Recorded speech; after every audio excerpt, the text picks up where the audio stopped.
Tonight, we turn to one of the most famous tales of the ancient world, a story of gods and mortals, of love and pride, of oaths and betrayal. The Trojan War has been told for thousands of years, not only in Homer's great poems, but in countless fragments, plays, and memories that shaped Greek culture. Yet beneath the grand battles and heroic deeds, this is also a story of smaller moments, of a quarrel at a wedding feast, of an apple tossed among the gods, of promises made by men who never imagined the price they would pay. The war that would last 10 years did not begin with a clash of swords, but with words, with envy, and with choices that seemed trivial at the time. Tonight, we begin at the very beginning, with the apple of discord and the long shadow it cast over Troy. When you close your eyes and imagine the very beginning of things, you might expect a burst of light, a sudden explosion, or a dramatic unfolding of events.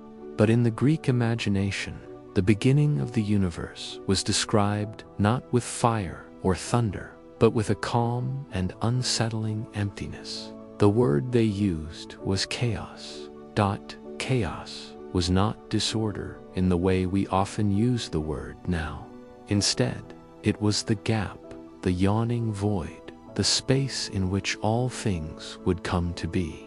It was not a god in the sense of a figure with arms and a face, but rather a presence, a condition of existence.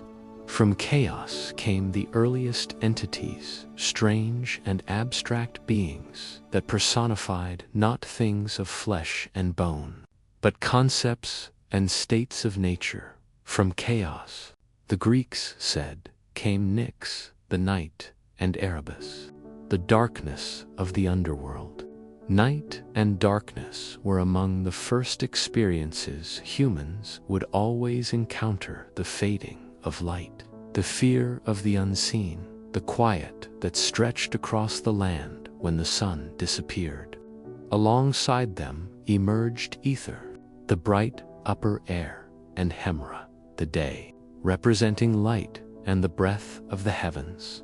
You can picture this as a slow and patient unfolding, the night settling in, the day rising to replace it, the darkness below and the shining air above. These were not yet gods in temples or myths of love and war, but personifications of the rhythms of existence, the cycle of time itself. And yet, from this empty beginning, there emerged something more tangible. Out of chaos came Gaia, the earth.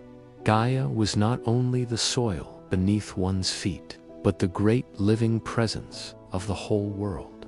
The Greeks often spoke of her as broad-bosomed, a mother who supported all things. She was both a place and a goddess, the ground upon which gods and mortals would walk, and the womb from which mountains, seas, and creatures would rise.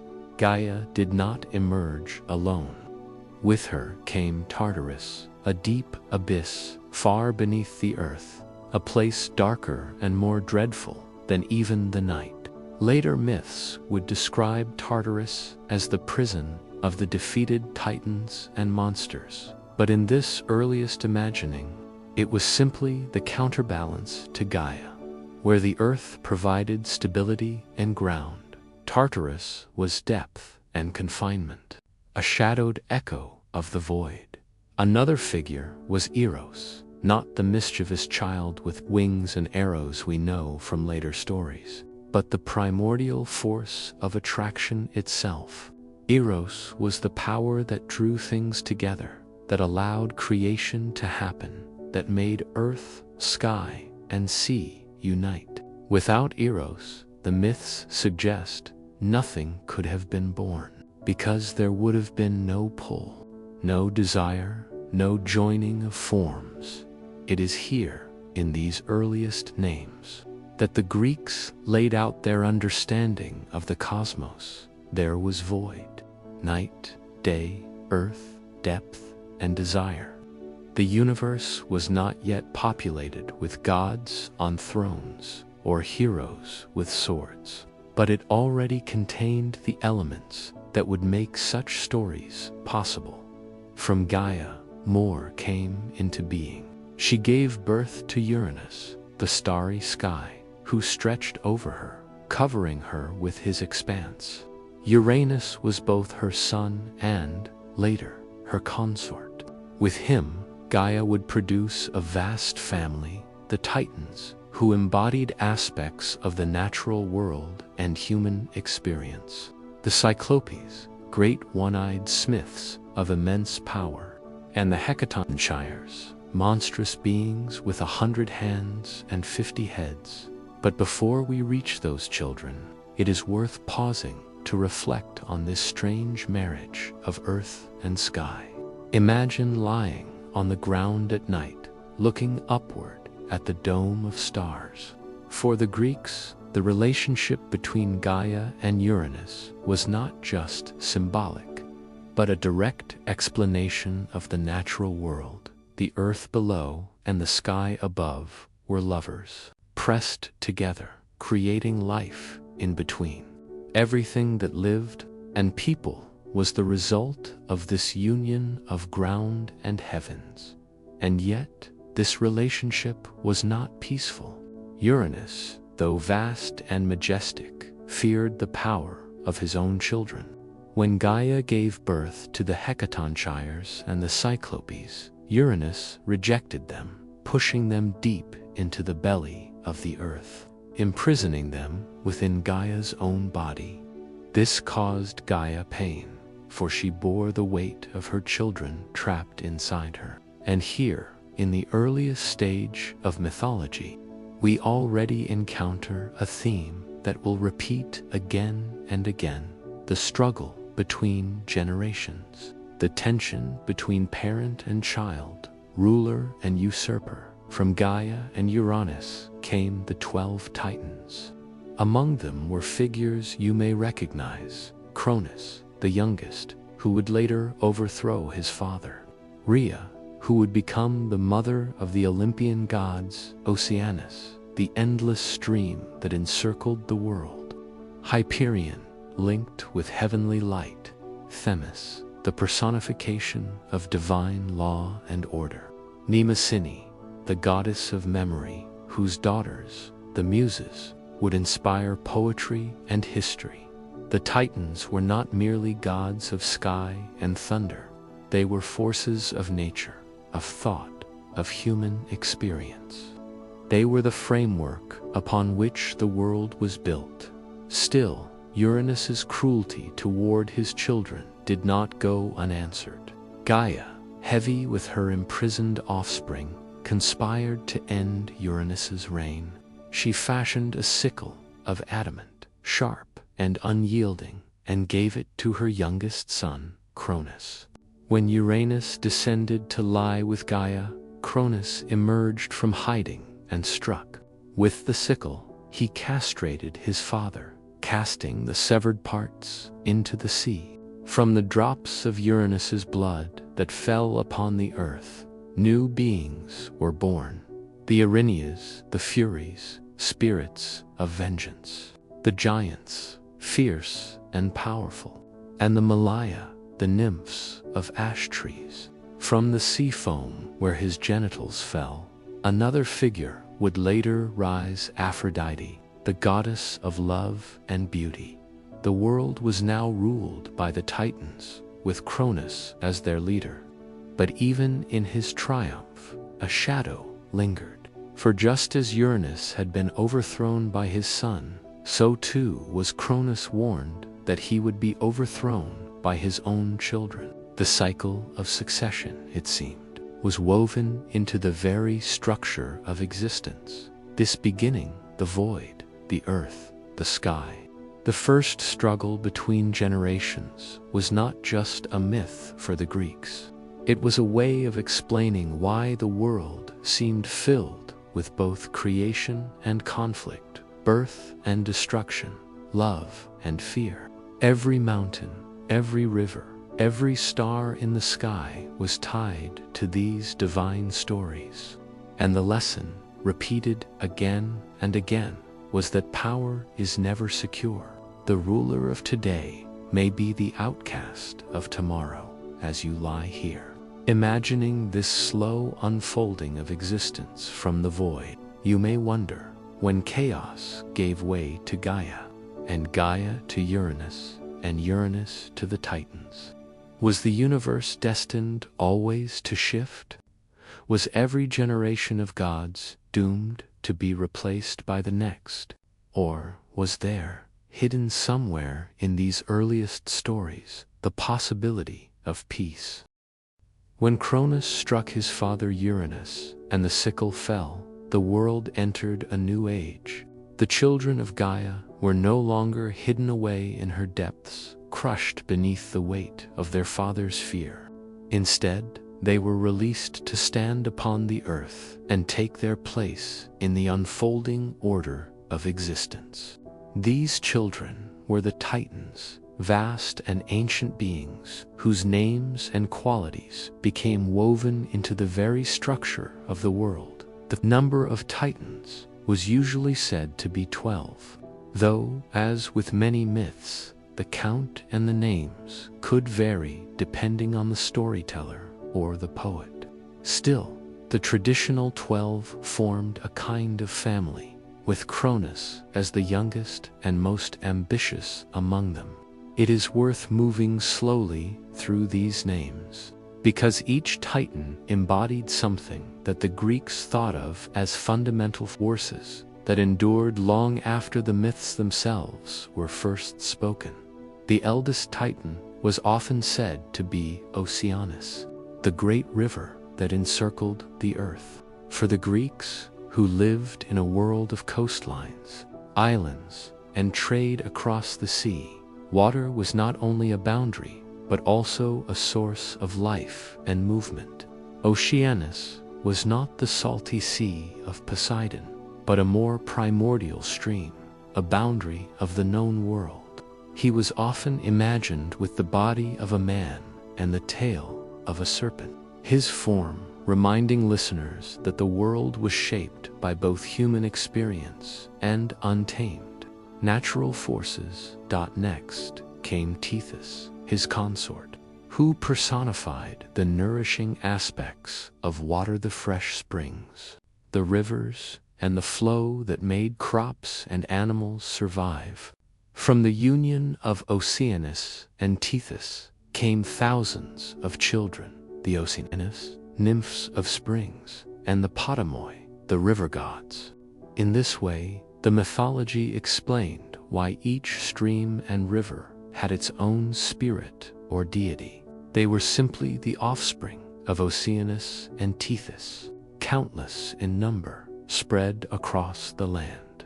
Then there was Hyperion, the Titan of heavenly light, paired with Theia, who was associated with shining and sight. Together they produced Helios, the sun, Selene, the moon, and Eos, the dawn.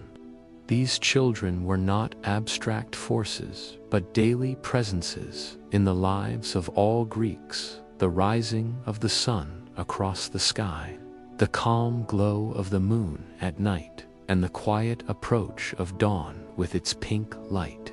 By giving these familiar experiences divine parents, the Greeks brought the cosmos into a family structure, where even the movement of the heavens had a genealogy. Another Titan, Cus, was associated with intellect and inquiry, paired with Phoebe, a goddess of bright intellect. Their children were Leto, who would later bear the Olympian twins, Apollo and Artemis, and Asteria, a goddess linked with the night sky and prophetic dreams. Through them, the Titans were already preparing the stage for the Olympians to come, planting the seeds of new generations that would one day replace their rule. There was Crius, less clearly defined, sometimes associated with the constellations or the ram. Standing at the edges of the Titan family, Beside him, in some traditions, was Eurybia, a daughter of the sea, who embodied mastery over the winds and waves. Then there were two of the most important titans for the shaping of human destiny, Themis and Mnemosyne. Themis was law, not in the sense of human rules written on tablets, but in the sense of cosmic order, the proper way that things were meant to unfold, the balance of justice and fate. To the Greeks, Themis was the one who sat beside Zeus, even in later times, offering counsel on what was right according to the order of the world. Mnemosyne, by contrast, was memory itself, the keeper of what had been, the reminder of what must not be forgotten.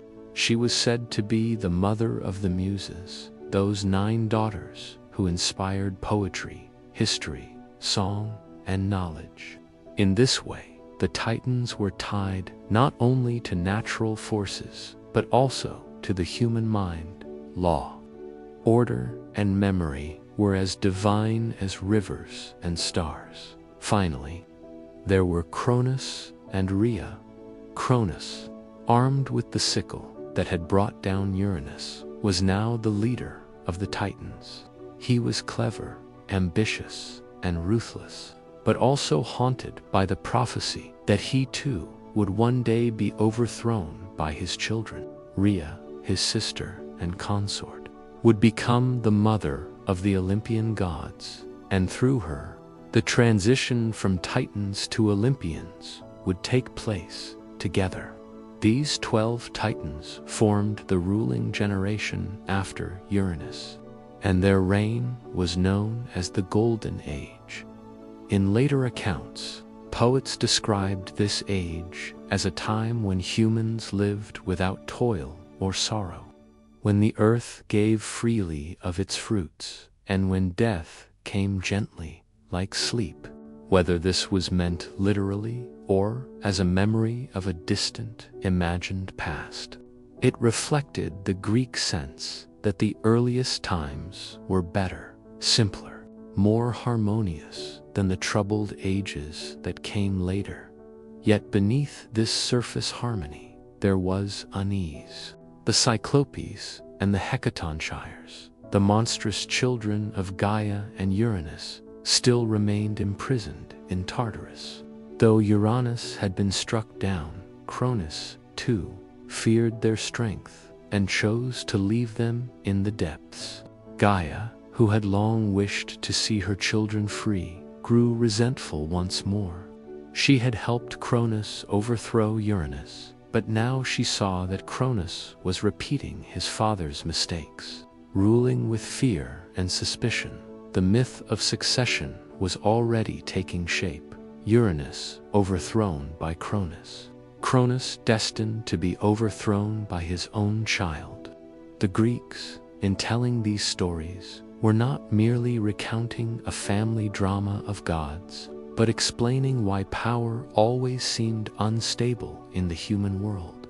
Kings rose, kingdoms flourished, but always, sooner or later, a younger force would rise to challenge them. It is easy, perhaps, to imagine the world at this stage, the Titans ruling from their high thrones, the rivers flowing as children of Oceanus, the sun and moon moving across the sky as offspring of Hyperion and Theia, the laws of justice and the memory of all things held by Themis and Mnemosyne. The earth was full of life and order, and yet the future was uncertain. Cronus, though victorious, lived with the shadow of prophecy. He had been told that one of his children would overthrow him, just as he had overthrown his father. And so, in his fear, he made a decision that would shape the course of myth for generations to come. Each time Rhea bore him a child, Cronus swallowed it whole, devouring his sons and daughters before they could grow to challenge him. One by one, the children disappeared into his belly: Hestia, Demeter, Hera, Hades, and Poseidon. Only one would escape this fate. Who would become the greatest of them all? Zeus. But that is a story for the next section. For now, it is enough to remember the reign of the Titans, a time of harmony for mortals, yet a time of suspicion and cruelty among the gods. A world balanced between abundance and fear, between the flowing rivers and the swallowed children. As you drift deeper into this ancient tale, you might ask yourself, was the Golden Age truly golden? If it rested upon the hidden suffering of those unborn gods? Or is every golden age in history tinged with shadows that lie just beneath the surface? The reign of the Titans was remembered in Greek tradition as a time of balance and ease. Later poets called it the Golden Age, an era when humans did not yet struggle under the weight of labor, when crops grew without plowing, and when people lived long and peaceful lives. Death was said to come like sleep, gentle and without fear. Whether such an age ever existed, or whether it was simply a dream of a perfect past, the Greeks believed that the Titans presided over this period of plenty. At the head of the Titans stood Cronus. Having cut down his father Uranus, he ruled as king, supported by his consort and sister, Rhea.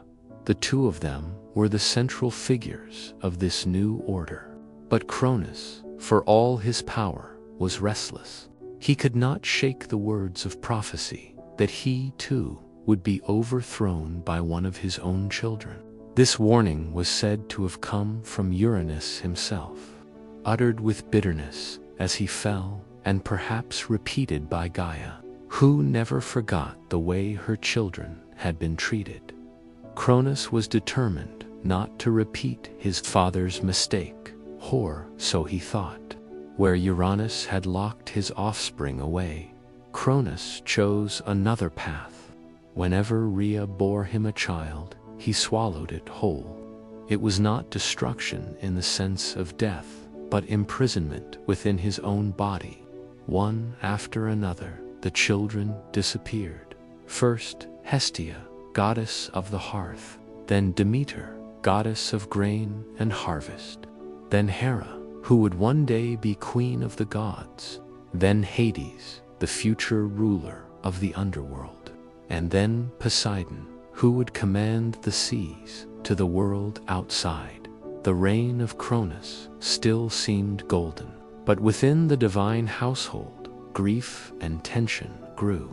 Rhea, burdened by the loss of her children, mourned each time she was forced to hand over a newborn to be consumed. She longed for them, and she feared for the future.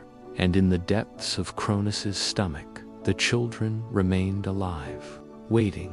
Though powerless, it is said that Rhea finally resolved to act when she became pregnant once again. This time, she turned to her parents, Gaia and Uranus, for help. Though Uranus had once been her enemy, both he and Gaia counseled her in secret.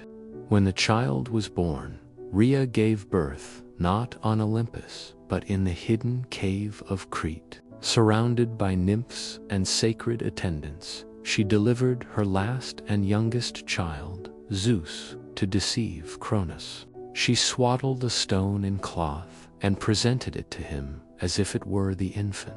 Cronus, without hesitation, swallowed it, believing he had secured his rule for all time.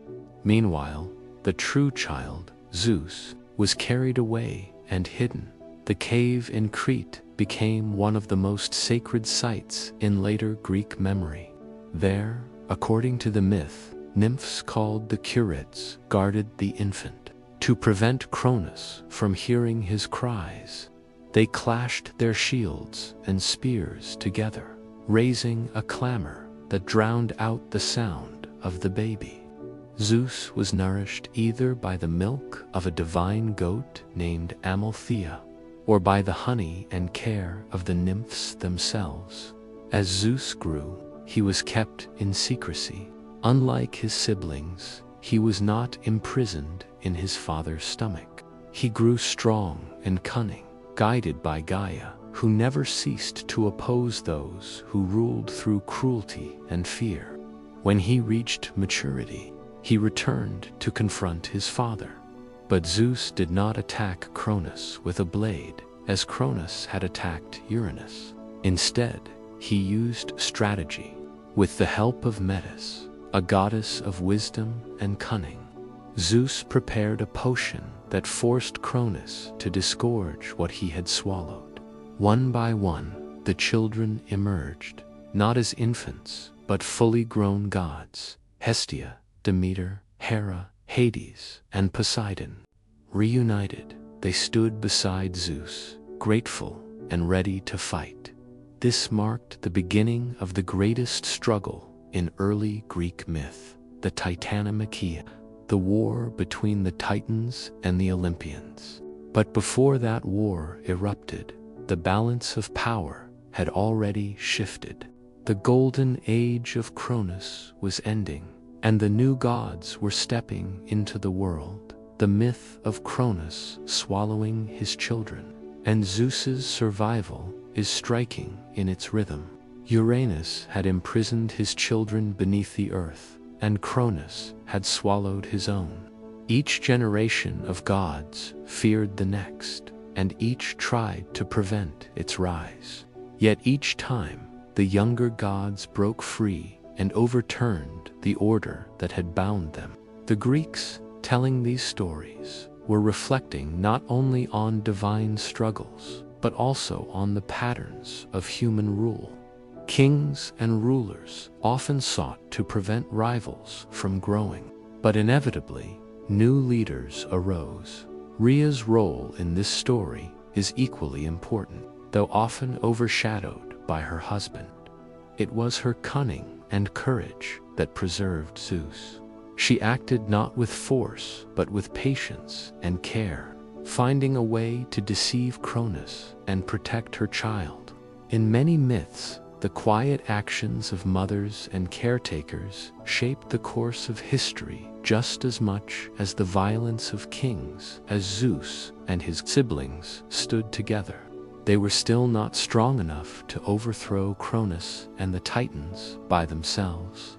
For that, they would need allies, the same allies that Cronus had once ignored and left in darkness: the Cyclopes and the Hecatonchires. These beings, locked in Tartarus, were still chained and waiting. It would fall to Zeus to release them, and in return, they would grant him the weapons and strength to fight. The story pauses here. Cronus still sat upon his throne, believing himself safe, though his children had been freed. The Golden Age still lingered, though cracks were appearing in its foundations. And somewhere in the shadows, the deep rumble of war was beginning. The question that remains is this: could Cronus have secured his reign if he had chosen mercy instead of fear? Or was the cycle of succession, the endless rise and fall of generations, woven too deeply into the fabric of the cosmos to ever be broken? When the youngest child of Rhea and Cronus came into the world, the air of prophecy already hung over him. From the beginning, it was said that this child would one day overthrow his father, just as Cronus had overthrown Uranus before him. The Greeks often told their myths in cycles, one generation toppling the next, and Zeus, though an infant hidden in a cave, was already marked as the instrument of destiny. To understand the significance of his birth, we must recall the weight of prophecy in Greek thought.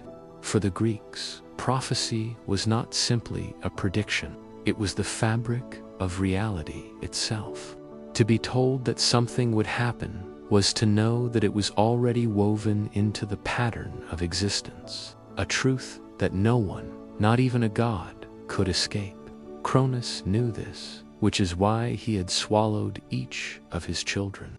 And yet, prophecy worked its way around him, finding a path through deception, cunning, and chance. Weary of seeing her children devoured, carried her youngest away to the island of Crete. In the mountains, she sought refuge in a cave.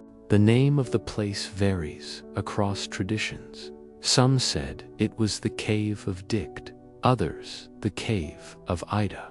In either case, it was a place far from Cronus's watchful eye. The infant Zeus was hidden there, raised in secret. The guardians of his cradle were the Curetes, armed dancers who clashed their shields and spears together in loud rhythm whenever the child cried. Their noise echoed through the cavern and the mountains, drowning out his wails so that Cronus would not hear them. Some later stories added that the Curetes performed ritual dances, stamping their feet and leaping in time, acts that would echo for centuries in Greek religious festivals. Zeus was nourished either by the milk of the goat Amalthea or, in some versions, by a nymph of the same name. From her, he received not only sustenance, but also symbols of power. The goat's horn, broken off, became the cornucopia, the horn of plenty, which would forever pour out food and drink in abundance. Even in this earliest stage, Zeus was connected with ideas of nourishment, strength, and unending provision. The cave itself became a sacred space. Travelers in later centuries visited Crete and were shown the supposed site of Zeus's birth and upbringing. Priests and storytellers pointed to stalactites and dark recesses as evidence of where the greatest of gods had been hidden. It was a reminder that even the most powerful ruler began in weakness, dependent on secrecy and care. Meanwhile, Cronus sat upon his throne, unaware of the deception. He believed that the stone, wrapped in cloth the Trichrea had given him, was his child, swallowed like all the others. That stone, called the Amphilis in some traditions, would later be set up at Delphi, the great sanctuary of Apollo, as a sacred object. Pilgrims could see and touch the stone that Cronus had mistaken for Zeus, a physical remnant of the myth woven into the real world of worship.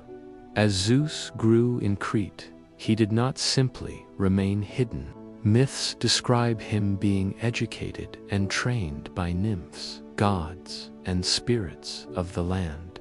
He learned cunning from Metis, a goddess of wisdom and craft, who would later play a role in helping him challenge Cronus. He learned strength and courage from his own trials in the wild places of Crete, where the mountains, forests, and caves tested him. Even as a youth, Zeus was associated with storms and thunder, the rumble of power building within him. But prophecy was not only about Zeus himself. It extended to the very order of the cosmos. Cronus had swallowed his children because of the fear that one of them would replace him. Yet prophecy implied something deeper, that power in the cosmos was not fixed. The throne of heaven could not belong to one generation forever. Instead, the world moved forward through cycles of struggle, conflict, and change. This idea that nothing stays the same, and that every ruler must eventually fall, was at the heart of Greek myth and Greek thought. It reflected their understanding of the human world. Kings rose, empires expanded, but sooner or later they weakened, and another force took their place. The gods themselves, though immortal, were bound to this rhythm of succession. As Zeus matured, he began to consider how he might fulfill his destiny. He could not confront Cronus alone, for his father still ruled with the strength of the Titan. But Zeus had something Cronus lacked: allies waiting in the shadows. His first task would be to free his siblings, swallowed but not destroyed. To do this, he required cunning rather than force. It was Metis, the goddess of wisdom, who provided the means. She prepared a potion, bitter and irresistible, which would cause Cronus to release what he had swallowed. Disguised, Zeus approached his father and tricked him into drinking it. At once, Cronus convulsed and disgorged the children he had swallowed. Fully grown, they emerged one after another, shaken but alive, and they turned to Zeus with gratitude. The prophecy had begun to take shape. The children of Cronus now stood together, united not only by blood. They had endured imprisonment within their father and had been saved only by the youngest among them. With Zeus as their leader, they would challenge Cronus and the Titans for the rule of the cosmos. But before they could make war, they needed strength greater than their own. In Tartarus, beneath the earth, the Cyclopes and the Hecatonchires still languished in chains.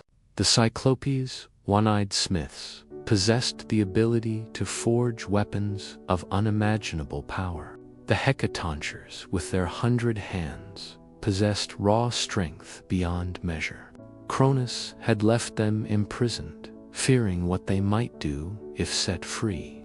Yet it was precisely these beings that Zeus and his siblings would need if they were to succeed. And so Zeus descended into the depths of the earth, seeking the aid of those his father had cast away. With the help of Gaia, he shattered their bonds and released them. The Cyclopes, grateful for their freedom, forged weapons for the gods. For Hades, a helmet of invisibility. For Poseidon, a trident that could shake the seas. And for Zeus himself, the thunderbolt, the most fearsome weapon of all. The balance of power had shifted. Cronus and the Titans still ruled from their lofty thrones, but now a younger generation stood ready, armed and determined. The prophecy had been fulfilled in part, but not yet in full. For the throne of heaven could not be won by trickery or hidden plots alone. It would have to be claimed in open war, a struggle that would echo through the ages, the Titanomachi, the war of gods against titans. And as you imagine this moment, the quiet before the storm, you may wonder, was Zeus truly destined to succeed? Or could Cronus have found some way to resist the pull of prophecy? Was fate unbreakable, or did each choice, each act of fear and cruelty, bring about the very future he sought to prevent? When Cronus disgorged his children and they stood once again in the light, the cosmos trembled. It was no small thing for a generation of gods to rise against the one who ruled the heavens. In that moment, the world was balanced on the edge of a conflict unlike any it had seen before. The air itself seemed to hold its breath, as though waiting for thunder. The Greeks called this struggle the Titanomachi, a word that meant simply the battle of the Titans, but the simplicity of the name belied the depth of the myth. For in truth, it was not merely a battle of strength, but a cosmic struggle about order, power, and destiny. The universe itself would be reshaped by its outcome. The divided cosmos on one side stood Cronus and his siblings, the Titans, who had ruled since the overthrow of Uranus. They were beings of immense power, tied closely to the raw forces of nature. Some Titans were fierce and destructive, like Hyperion the sun god, or Atlas, whose endurance was unmatched. Others were subtle and enduring, like Mnemosyne, the goddess of memory, or Themis, the goddess of order and law. Yet their unity was fragile. The reign of Cronus, though long, was built on fear and suspicion. He had imprisoned allies, swallowed children, and ruled more through caution than through wisdom. Even among the Titans there were whispers of doubt. Not all were eager to fight for him. Some foresaw that the new generation of gods, the Olympians, carried within them the future of the cosmos. On the other side stood Zeus and his siblings, newly freed and burning with a sense of justice. They had known confinement, and that memory of darkness made them fierce in their determination. Beside them stood the beings Cronus had chained in Tartarus, who forged divine weapons, and the Hecaton, who possessed strength beyond imagining. The Cyclopes, grateful for their release, had already given the Olympians their greatest tools. Hades received his helmet of invisibility, Poseidon his trident, and Zeus the thunderbolt. These were not mere weapons, they were symbols of domains. The helmet would allow Hades to move unseen, lord of the hidden underworld. The trident gave Poseidon mastery of the seas, shaking earth and ocean alike. And the thunderbolt, sharp and radiant, declared Zeus as the ruler of the skies. Thus, even before the first clash of battle, the order of the world was beginning to take shape. Heaven for Zeus, the sea for Poseidon, and the underworld for Hades. The gathering of armies, the two sides gathered their allies. Cronus summoned his Titan brethren, Oceanus, Iapetus, Cus, Crius, and many others. The mountains and the earth groaned beneath the weight of their march. Atlas, towering and tireless, came to stand at the forefront, his shoulders broad as a mountain ridge. The sun god Hyperion brought the radiance of the burning sky, while Menetius, wild with arrogance, promised destruction. But not all Titans answered Cronus's call. Prometheus and his brother Epimetheus, sons of Iapetus, looked upon the struggle and chose otherwise. Prometheus, ever wise, foresaw that the Olympians would prevail. He gave counsel to Zeus, teaching him strategy and foresight, the cunning that would balance raw power. Epimetheus, less far-seeing, simply followed his brother's lead. In this, the seeds of later stories, fire, mankind, punishment, and hope were already being sown. The Olympians, though younger, gathered their strength with determination. They stood upon Mount Olympus, their chosen dwelling, a place that would forever after be their home. From its snowy peaks, they looked out upon the world, ready to descend in war. The Hecatonchires joined them, their 100 hands, each brandishing a weapon, their massive bodies filling the valleys like living mountains. The earth shuddered when they walked, embodiments of ancient power against the younger gods, embodiments of change and destiny. The opening of war's first clashes were fierce and disordered, for the war was not fought in days, but in 10 years of struggle. 10 years of thunder shaking the heavens, of earth splitting, of seas boiling, and of night lit by fire. The poets said that the noise of the war echoed through the cosmos, shaking the pillars of the universe itself. Zeus hurled his thunderbolts, blinding and searing, against the Titans. Poseidon struck the earth with his trident, causing the seas to rise in waves that crashed upon the land. Hades, unseen beneath his helmet, moved among the Titans with stealth, striking when least expected. The Titans answered with equal fury. Hyperion unleashed the burning heat of the sun against the younger gods. Menetius, rash and violent, fought with reckless destruction. Atlas bore the brunt of countless assaults, holding the line with his unyielding endurance.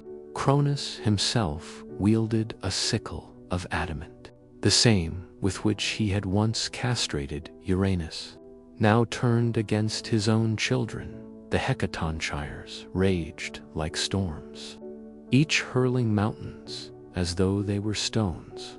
Entire ridges were torn from the earth and cast through the air. The Cyclopes supplied new weapons, forging in fire, even as the war raged around them.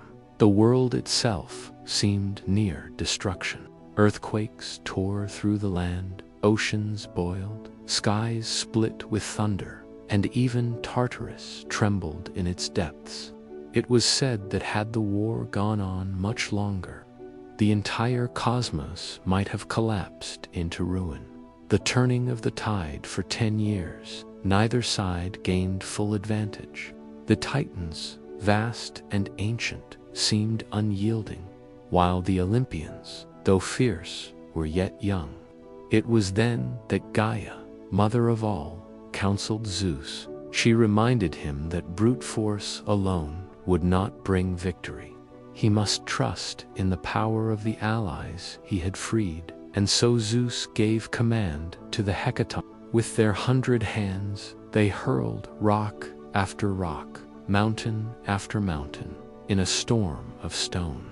The Titans, though mighty, could not withstand such endless assault. Their ranks wavered under the unrelenting barrage.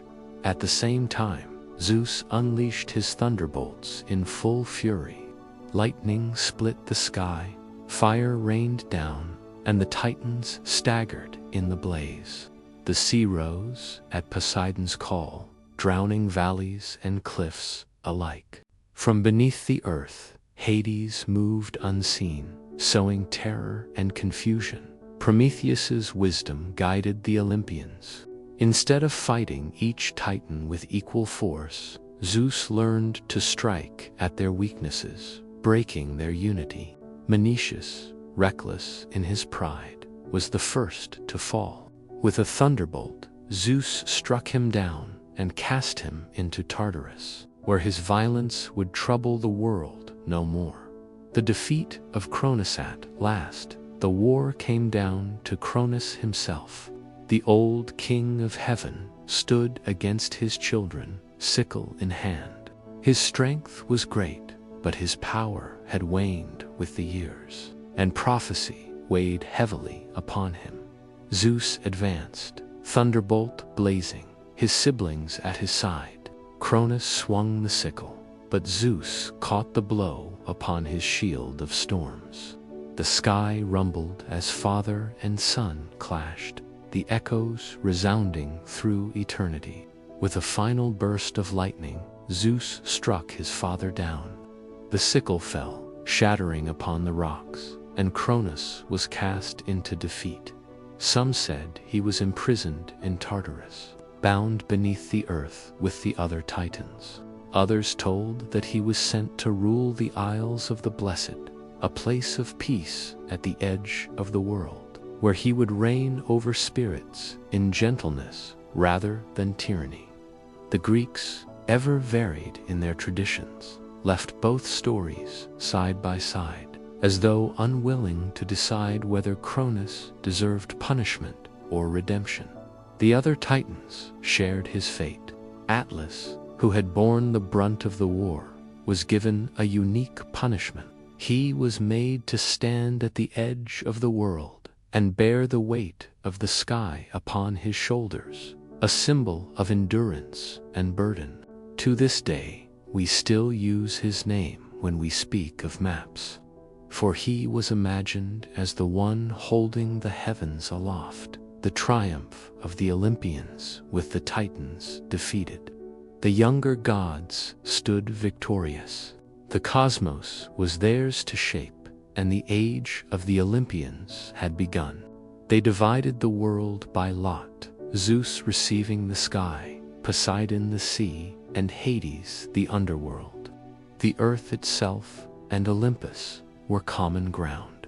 Shared by all, the hecatonchires were set as guardians of Tartarus, ensuring that the Titans would not escape. the Cyclopes remained allies of Zeus, their forges burning in the heart of the earth.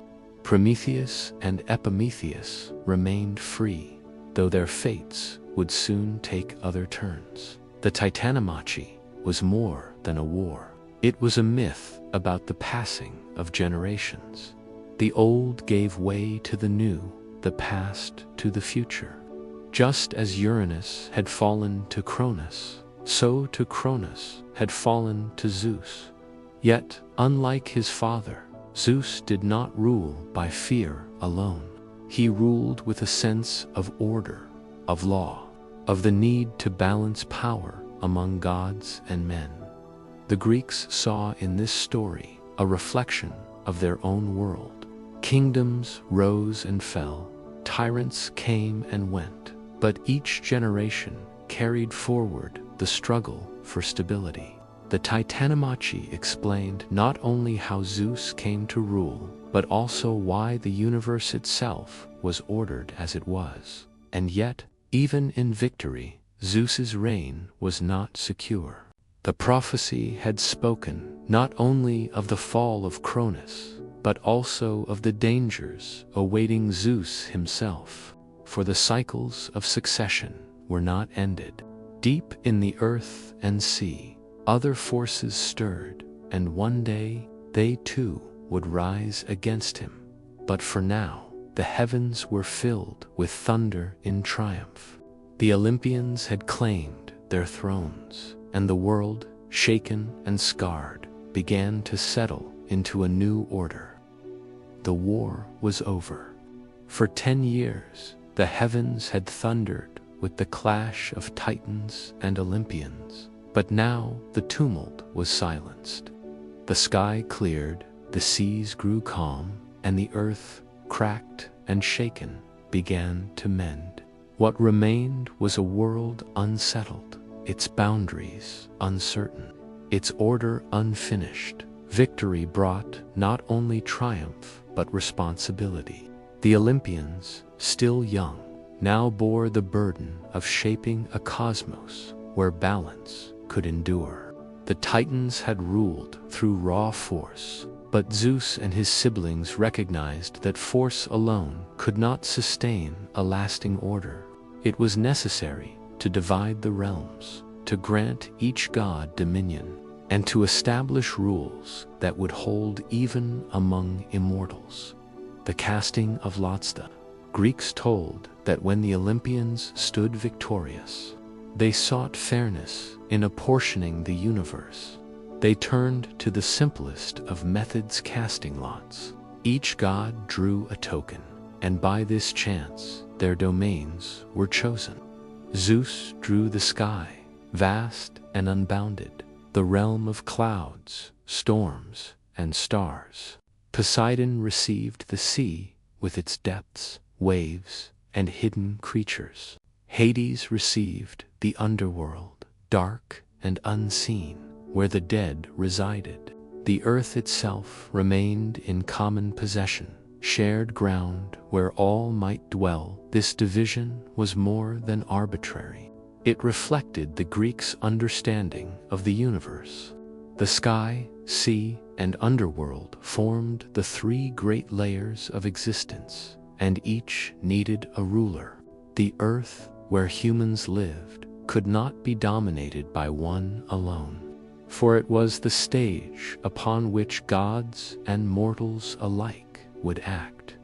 Thus, the cosmos was partitioned, not through conquest or preference, but through the impartiality of lots, ensuring no brother might accuse another of injustice. The realm of Zeus, with the thunderbolt in his hand, ascended to the skies. From Mount Olympus, he looked out over the heavens, commanding the winds and clouds. The poets described him seated upon a golden throne, a king whose nod shook Olympus itself.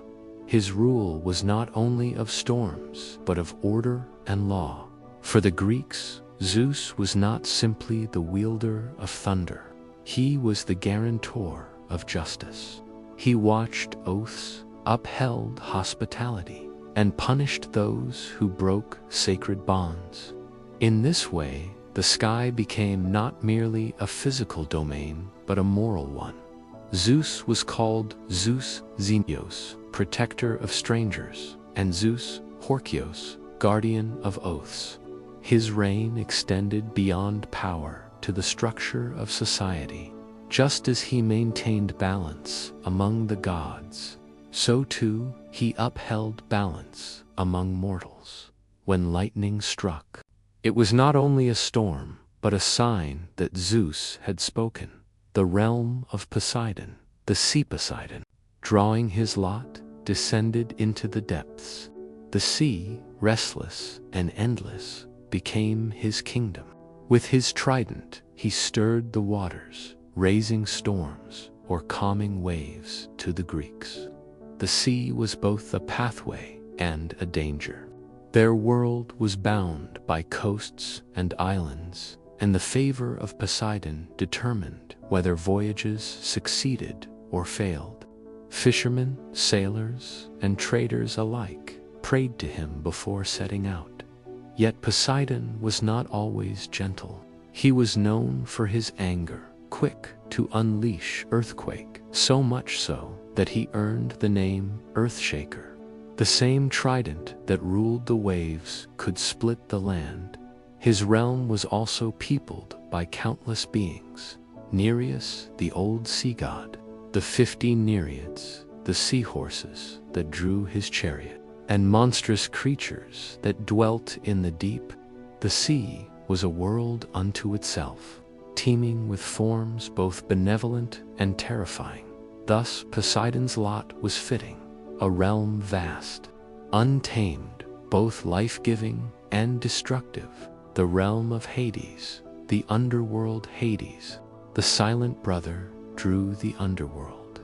It was no prize of glory, but he accepted it without complaint. His kingdom lay beneath the earth, where the souls of the dead descended.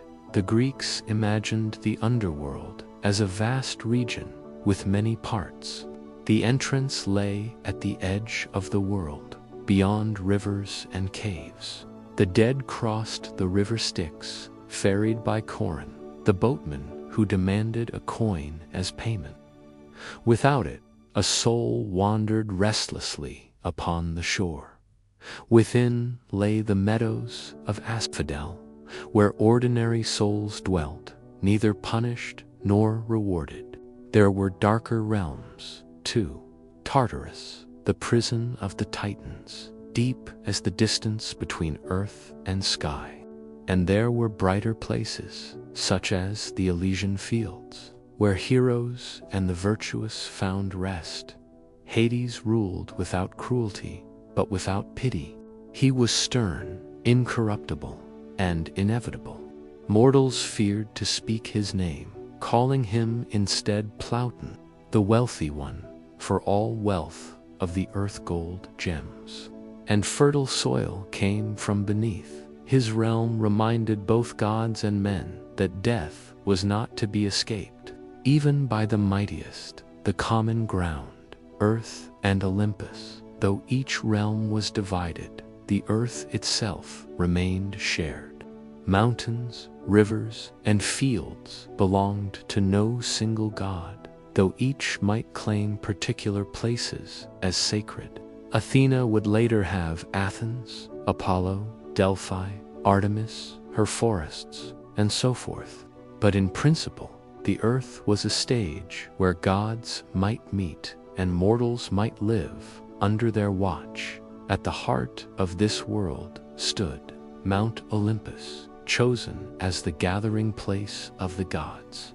Its snowy summit, high above Thessaly, was said to pierce the heavens.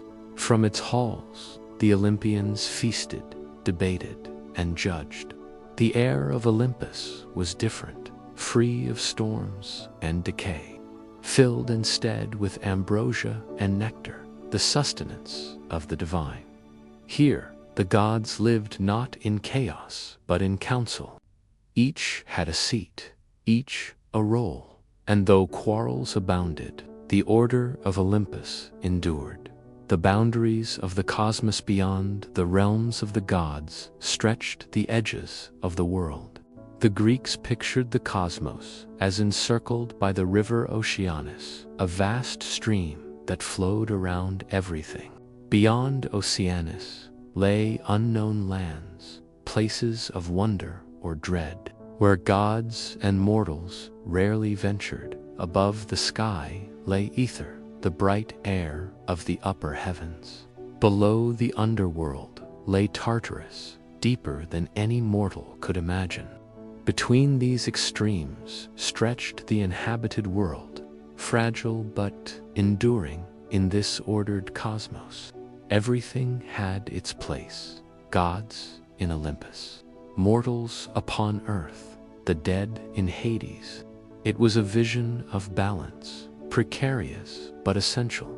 The symbol of order, the division of realms, was not merely myth but metaphor. To the Greeks, it explained why the universe seemed structured. The sky belonged to storms and stars, the sea to tides and waves, the underworld to the silence of death. Each domain reflected the qualities of its ruler: Zeus's authority, Poseidon's restlessness, Hades's inevitability. It also spoke to human life. Just as the gods divided their powers, so too must humans divide responsibilities between rulers, families, and communities. The cosmos was a mirror of society, where harmony came only when each part fulfilled its role. Yet the Greeks knew that balance was fragile. The Titans had fallen, but the forces of chaos were never wholly gone. Giants, monsters, and rivalries would rise again. Even Zeus, secure in his throne, could not forget the prophecies that whispered of threats yet to come. For now, though, the world stood in order. The thunderbolt, the trident, and the helm of invisibility had found their bearers. The sky stretched above, the sea rolled below, and the underworld waited in silence. The cosmos was settled, at least for a time. But as you listen to this tale, you might wonder if the order of the world had been established. Why did myths continue to speak of upheaval, rebellion, and strife? Could order ever truly hold, even among the gods? When the dust of war settled and the Titans were cast down, the universe was not yet at peace. The Olympians had won their thrones, but the question of order still lingered. For though they had defeated their father, Cronus, and freed the cosmos from the tyranny of the Titans, the vastness of creation remained ungoverned. Who would rule the seas, the skies, and the shadowed depths? The brothers Zeus, Poseidon, and Hades stood at the center of this question. Though they were equal in birth, they could not all reign in the same place. Each realm needed its own lord, and the world would not endure if its rulers quarreled endlessly. It was said that they resolved the question not by battle, but by casting lots, entrusting fate to decide what no choice of theirs could settle without resentment. The Greeks, practical in their myths, recognized the wisdom of this. Chance seemed impartial, a way to let destiny speak where reason might falter. Zeus and the sky. The lot of Zeus was the sky, the wide and ever-changing expanse. It was a fitting dominion for his weapon. The thunderbolt already tied him to storms. From the summit of Olympus, he looked down upon earth, surveying both gods and mortals. In Greek thought, the sky was not empty, but alive with power. Clouds gathered, winds rushed, rain fell, and stars turned in their courses. To control the sky was to oversee the rhythm of the world itself. Zeus's reign was therefore more than physical, it was cosmic. he became the god not only of thunder and lightning, but of justice, oaths, and kingship. Mortals swore by Zeus, knowing that his gaze was unyielding. To break an oath was to invite his wrath. A guest mistreated in a stranger's house could call upon Zeus Xenios, who protected the bonds of hospitality. In every contract, in every appeal to fairness, the presence of Zeus was felt. To imagine Zeus in the sky was to imagine authority above all else, distant, commanding, but necessary. The Greeks, who lived in city-states often ruled by kings or assemblies, saw in him the image of governance itself. The sky reminded them that even power must be ordered, for storms without balance could destroy the earth. Poseidon and the sea Poseidon's lot was the sea, vast, restless, and unfathomable. Where Zeus's domain was lofty and clear, Poseidon's was deep and shifting. The Greeks were a seafaring people, their lives tied to coasts and harbors. To them, the sea was a paradox, bringing both sustenance and peril. It provided fish, trade routes, and contact with distant lands. Yet it also swallowed ships, drowned sailors, and unleashed storms without warning. Poseidon embodied this duality. With his trident, he could stir waves into fury or calm them into stillness. His temperament matched the sea, unpredictable, quick to anger, yet capable of generosity. When pleased, he granted safe passage. When offended, he sent whirlpools, tempests, or earthquakes. Beyond his temper, Poseidon's realm was rich with beings. The Nereids, Cynemeths, danced in the shallows. Triton, his son, blew his conch to calm or rouse the waves. Great creatures, both monstrous and majestic, swam in the depths, reminders that the sea was not a human domain, but one of ancient power. In Poseidon's lot, the Greeks saw both opportunity and danger. To trust the sea was to trust the unpredictable. Every voyage began with an offering to him, for his favor could not be presumed. Hades and the underworld Hades drew the lot of the underworld, a realm hidden beneath Earth's surface, where the dead found their place. To mortals, his domain was feared, yet inevitable. The underworld was not imagined as a single place, but as a layered geography. At its borders lay rivers, the Styx, Acheron, Cocytus, Phlegethon, and Lithiage, carrying its own significance. The Styx bound the gods themselves, for oaths sworn by it could not be broken. The Lethe river of forgetfulness offered oblivion to souls weary of memory. Within, the souls of the dead wandered. The ordinary found themselves in the fields of asphodel, gray and endless, where existence was neither torment nor bliss. The wicked were hurled into Tartarus, the deepest pit, where the Titans themselves lay chained. The noble or heroic were granted rest in the Elysian fields, bright meadows where music and joy never ceased. Hades was not cruel, nor was he merciful. He was simply just, ruling over the dead with impartiality. Mortals avoided his name, calling him instead Plauton, the wealthy one, for all riches came from beneath the earth gold, silver, and fertile soil alike. Though his realm seemed bleak, it was essential. The underworld gave structure to life itself. For what meaning could existence hold without an end?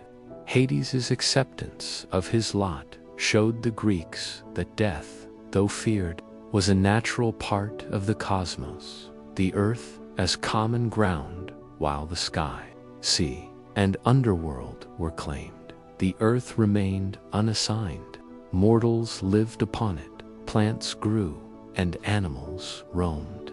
No single god could rule it outright, for to do so would unbalance the world. Instead, the earth was shared. Different gods held influence over different aspects. Dionysus over crops, Dionysus over vines, Artemis over wild places, Athena over cities, and so on. But the earth as a whole was a stage upon which both gods and mortals acted. This arrangement reflected a Greek truth. The world was not owned, but inhabited. The earth was the space of human life, overseen but not dominated by the divine. It was where the affairs of gods and men intertwined most closely.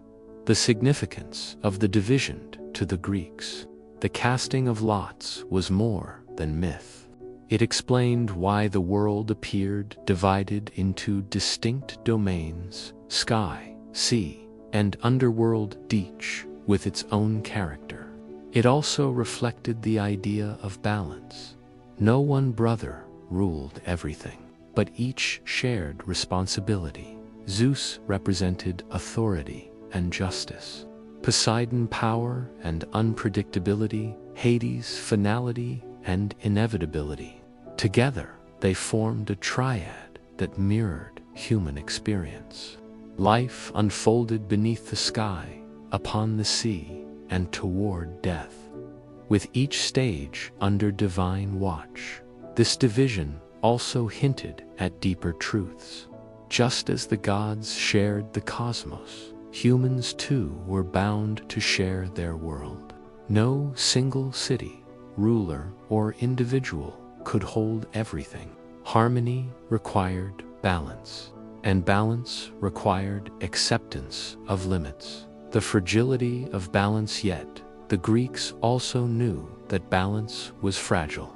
Zeus might thunder, Poseidon might rage, and Hades might remain silent, but none could act without affecting the others.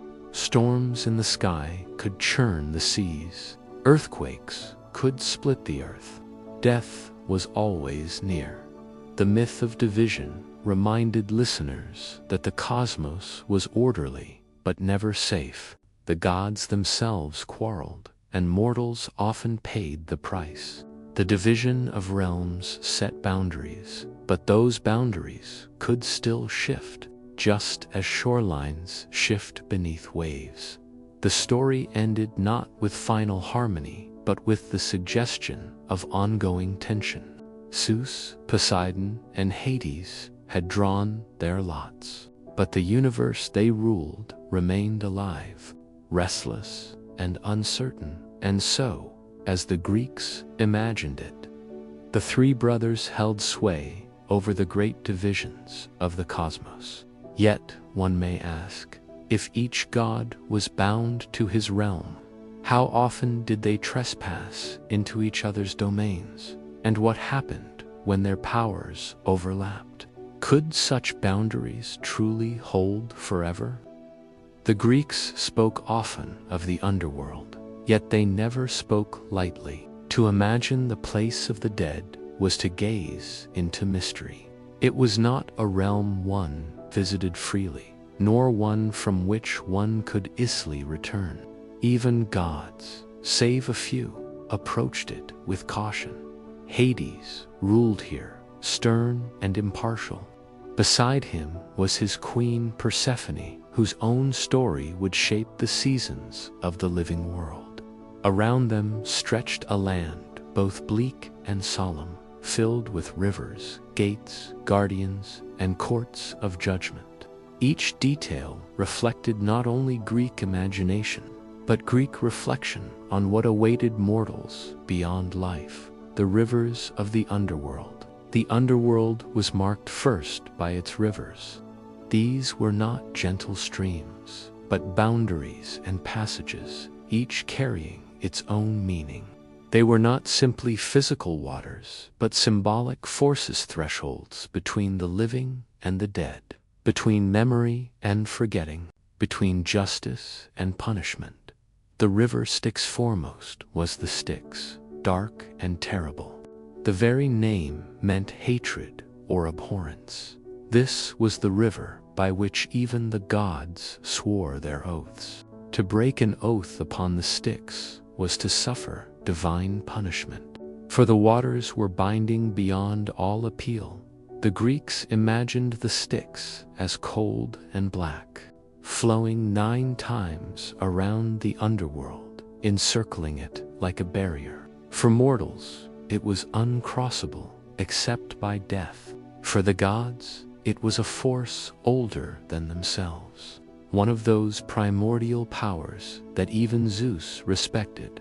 The river Acheron, the river of woe, was the passage most souls encountered first. Here, they were ferried across by Choron, the grim boatman. He demanded a coin as fare, a small obol placed in the mouth of the dead. Those who lacked payment, or who had not been buried properly, were left to wander the banks for 100 years, restless and unfulfilled. This belief explained the Greek care for funeral rites. To leave the dead unburied was not only dishonor, it condemned their souls to misery. The Acheron thus reminded the living of their duty to the departed. The river Cocytus, the river of lamentation, was a stream of tears and wailing. Along its banks wandered the shades of those unburied, their cries echoing endlessly. This river embodied grief itself, for the sorrow of the living found its mirror here among the dead. The river Phlegethon, or river of fire, flowed with flames instead of water. It bordered the walls of Tartarus, casting a glow upon the deepest pit of punishment. The Greeks imagined it as both destructive and purifying, a fiery current that reminded mortals of wrath and retribution. The river Lethe finally came, the river of forgetfulness. Here, souls drank to lose their memories, casting off the burdens of their mortal lives. For most, this was a mercy, allowing them to rest without longing for the world they had left behind. In later traditions, some believed that souls destined for rebirth must drink from Lethe, forgetting past lives before returning again to earth together. These rivers formed the landscape of the underworld: hatred, sorrow, lamentation, fire, and forgetfulness. They were not merely waters, but the boundaries of existence itself, marking the distance between life and death, hope and despair, justice and oblivion. The judges of the dead too enter the underworld, was not to vanish into chaos. The Greeks believed the dead faced judgment, for the cosmos required order even in death. 3 figures stood as judges: Minos, Rhadamanthus, and Iolcus. Each had once been a mortal king, renowned for wisdom and justice. After death, they were appointed to this eternal task, weighing the deeds of souls. Minos, once king of Crete, was the chief judge. With his scepter of authority, he cast the final vote when cases were uncertain. Rhadamanthus, his brother, was said to judge those of Asia. He was stern, enforcing penalties with strict fairness. Iolcus, the son of Zeus and a mortal woman, judged those from Europe. Known for his piety in life, he was trusted as impartial in death. The presence of mortal kings as judges reflected a Greek truth. Justice was a human concern as much as a divine one. Even after death, it was imagined in terms of courts and rulings. For the Greeks valued the idea that order extended beyond the grave. The realms within the underworld, once judged, souls were sent to different regions of Hades, each reflecting their life's measure. The asphodel meadows for most mortals, The destination was the Asphodel Meadows. This was a plain of pale flowers, neither joyous nor sorrowful. Here, the souls of ordinary men and women wandered in shadow. They were not punished, but neither were they rewarded. The asphodel fields reflected the Greek sense that most lives were neither heroic nor villainous, but lived in the middle.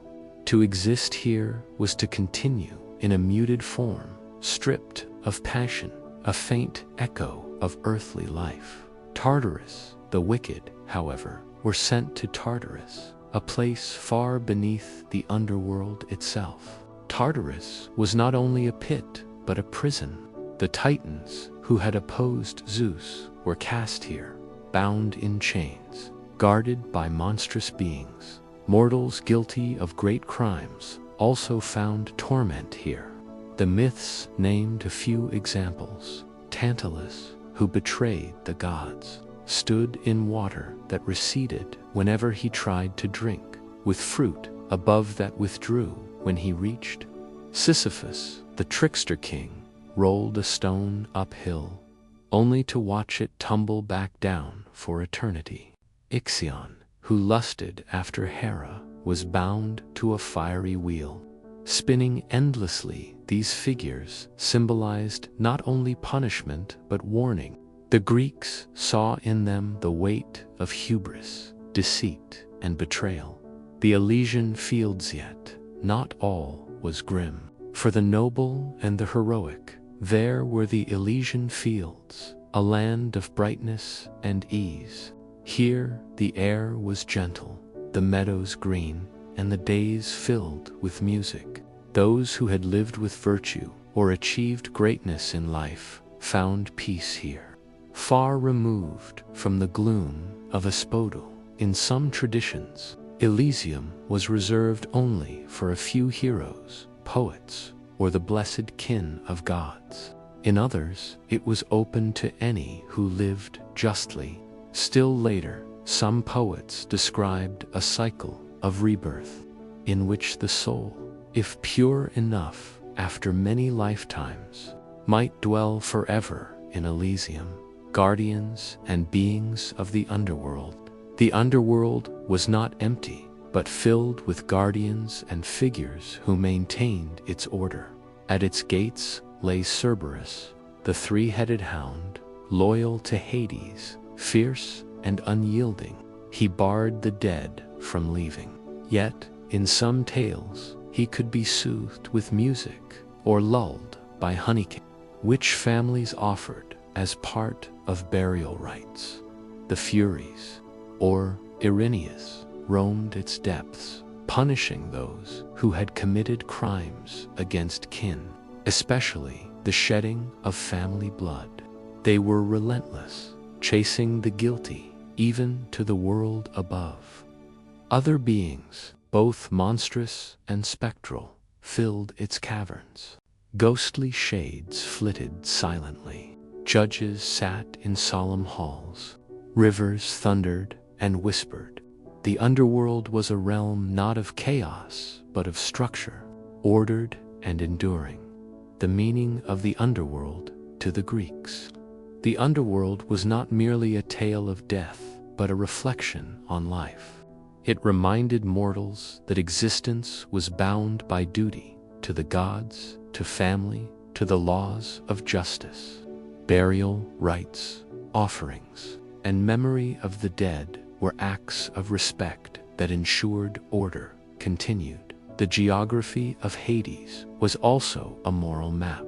Each river, each plain, each punishment or reward carried symbolic weight. Hatred, sorrow, fire, forgetfulness, these were not distant features, but reflections of human experience. Above all, the underworld taught that even in death, one could not escape the balance of the cosmos. Zeus ruled the skies, Poseidon the seas, but Hades ruled inevitability. To live was to know that one day the journey to his realm would come, and so the Greeks pictured the land of the dead not in vivid torment, as some later traditions would, but in quiet solemnity. For them, the underworld was not a place of endless terror, but a necessary counterpart to life itself.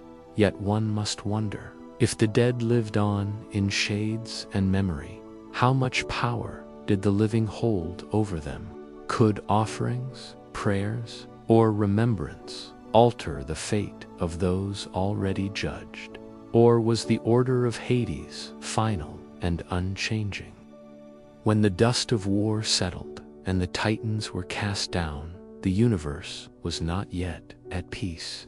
The Olympians had won their thrones, but the question of order still lingered. For, though they had defeated their father, Cronus, and freed the cosmos from the tyranny of the Titans, the vastness of creation remained ungoverned. Who would rule the seas, the skies, and the shadowed depths? The brothers Zeus, Poseidon, and Hades stood at the center of this question. Though they were equal in birth, they could not all reign in the same place. Each realm needed its own lord, and the world would not endure if its rulers quarreled endlessly. It was said that they resolved the question not by battle, but by casting lots, entrusting fate to decide what no choice of theirs could settle without resentment. The Greeks, practical in their myths, recognized the wisdom of this. Chance seemed impartial, a way to let destiny speak where reason might falter. Zeus and the sky. The lot of Zeus was the sky, the wide and ever-changing expanse. It was a fitting dominion for his weapon. The thunderbolt already tied him to storms. From the summit of Olympus, he looked down upon earth, surveying both gods and mortals. In Greek thought, the sky was not empty, but alive with power. Clouds gathered, winds rushed, rain fell, and stars turned in their courses. To control the sky was to oversee the rhythm of the world itself. Zeus's reign was therefore more than physical, it was cosmic. He became the god not only of thunder and lightning, but of justice, oaths, and kingship.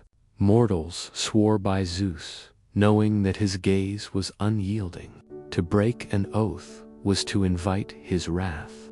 A guest mistreated in a stranger's house could call upon Zeus Xenios, who protected the bonds of hospitality. In every contract, in every appeal to fairness, the presence of Zeus was felt. To imagine Zeus in the sky was to imagine authority above all else, distant, commanding, but necessary. The Greeks, who lived in city-states often ruled by kings or assemblies, saw in him the image of governance itself. The sky reminded them that even power must be ordered, for storms without balance could destroy the earth. Poseidon and the sea Poseidon's lot was the sea, vast, restless, and unfathomable. Where Zeus's domain was lofty and clear, Poseidon's was deep and shifting. The Greeks were a seafaring people, their lives tied to coasts and harbors. To them, the sea was a paradox, bringing both sustenance and peril. It provided fish, trade routes, and contact with distant lands. Yet, it also swallowed ships, drowned sailors, and unleashed storms without warning. Poseidon embodied this duality. With his trident, he could stir waves into fury or calm them into stillness. His temperament matched the sea, unpredictable, quick to anger, yet capable of generosity. When pleased, he granted safe passage. When offended, he sent whirlpools, tempests, or earthquakes. Beyond his temper, Poseidon's realm was rich with beings. The Nereids, Cynemeths, danced in the shallows. Triton, his son, blew his conch to calm or rouse the waves. Great creatures, both monstrous and majestic, swam in the depths, reminders that the sea was not a human domain, but one of ancient power. In Poseidon's lot, the Greeks saw both opportunity and danger. To trust the sea was to trust the unpredictable.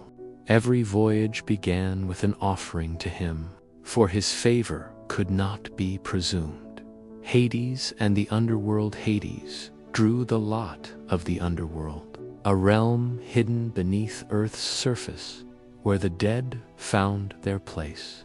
To mortals, his domain was feared, yet inevitable. The underworld was not imagined as a single place, but as a layered geography. At its borders lay rivers, the Styx, Acheron, Cocytus, Phlegethon, and Lithiage, carrying its own significance. The Styx bound the gods themselves, for oaths sworn by it could not be broken. The Lethe river of forgetfulness offered oblivion to souls weary of memory. Within, the souls of the dead wandered. The ordinary found themselves in the fields of asphodel, gray and endless, where existence was neither torment nor bliss. The wicked were hurled into Tartarus, the deepest pit, where the Titans themselves lay chained. The noble or heroic were granted rest in the Elysian fields, bright meadows where music and joy never ceased. Hades was not cruel, nor was he merciful. He was simply just, ruling over the dead with impartiality. Mortals avoided his name, calling him instead Plauton, the wealthy one, for all riches came from beneath the earth gold, silver, and fertile soil alike. Though his realm seemed bleak, it was essential. The underworld gave structure to life itself, for what meaning could existence hold without an end? Hades's acceptance of his lot showed the Greeks that death, though feared, was a natural part of the cosmos, the earth as common ground, while the sky, sea, and underworld were claimed. The earth remained unassigned. Mortals lived upon it, plants grew, and animals roamed. No single god could rule it outright, for to do so would unbalance the world. Instead, the earth was shared. Different gods held influence over different aspects. Dionysus over crops, Dionysus over vines, Artemis over wild places, Athena over cities, and so on.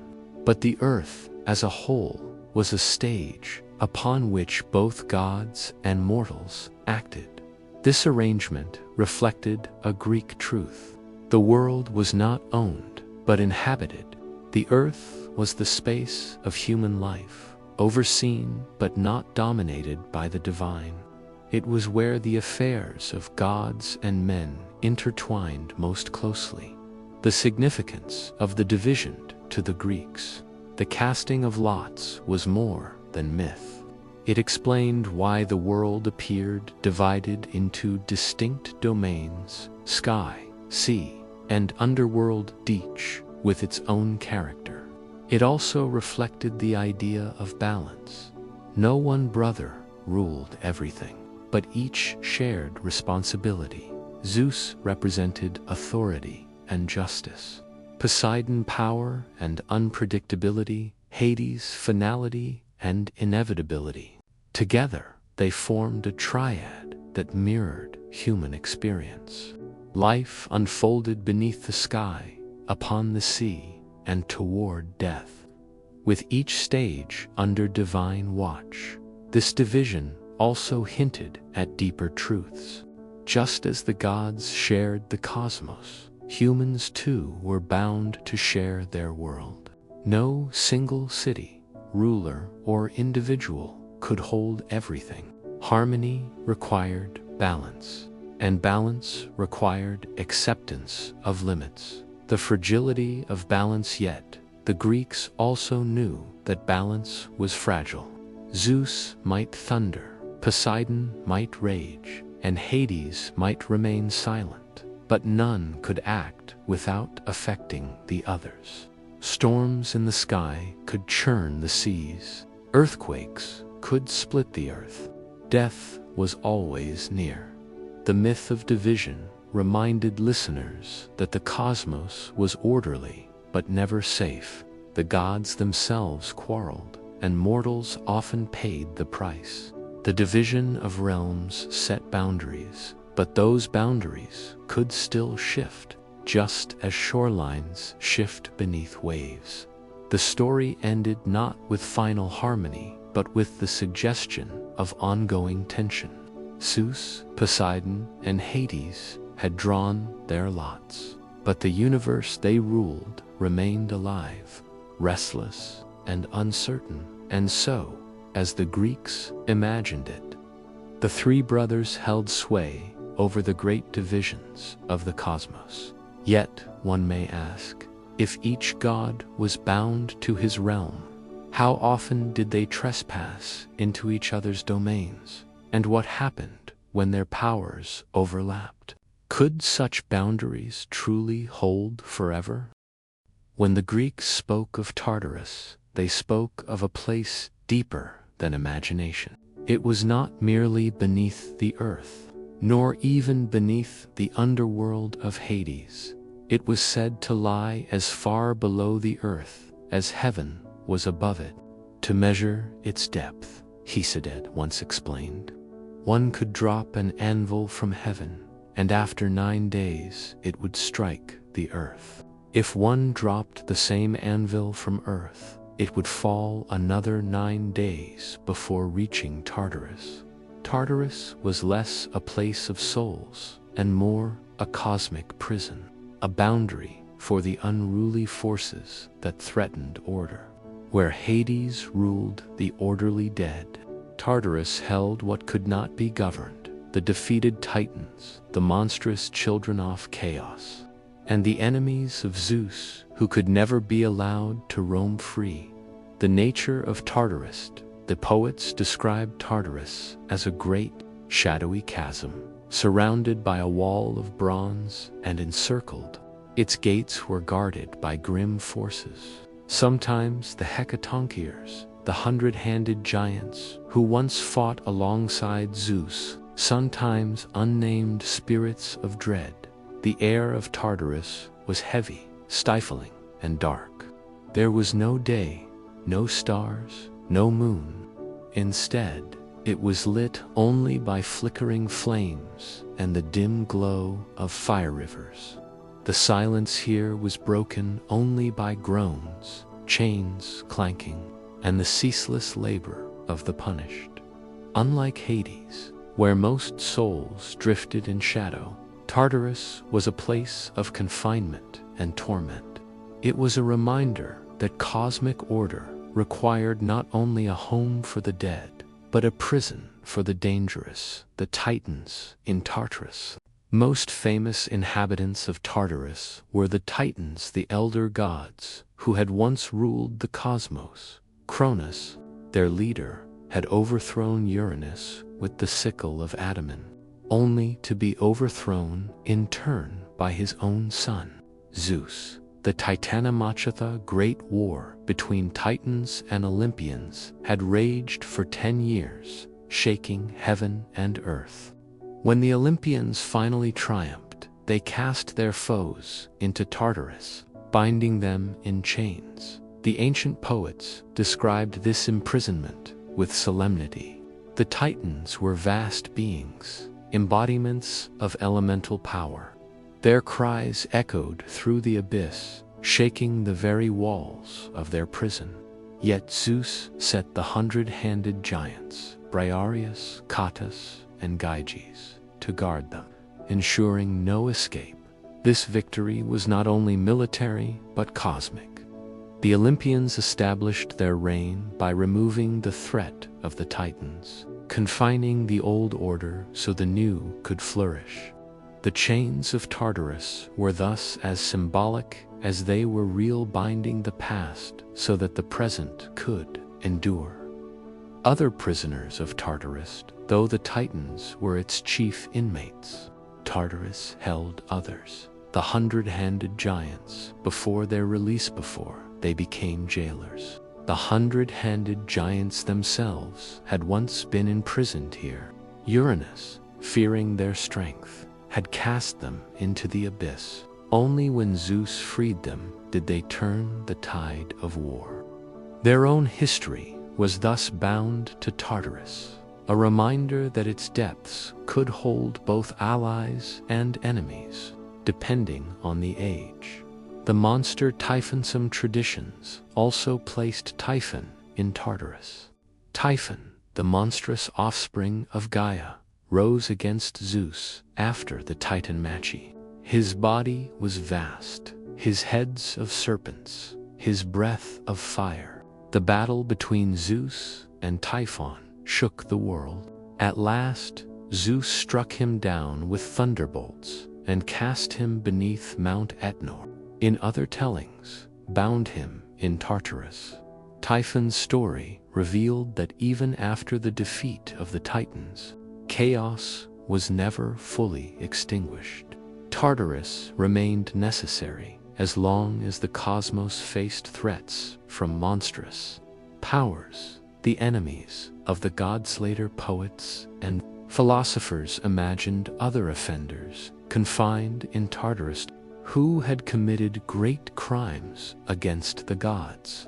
While Hades received the ordinary dead, Tartarus was reserved for those whose rebellion, hubris, or treachery marked them as cosmic threats.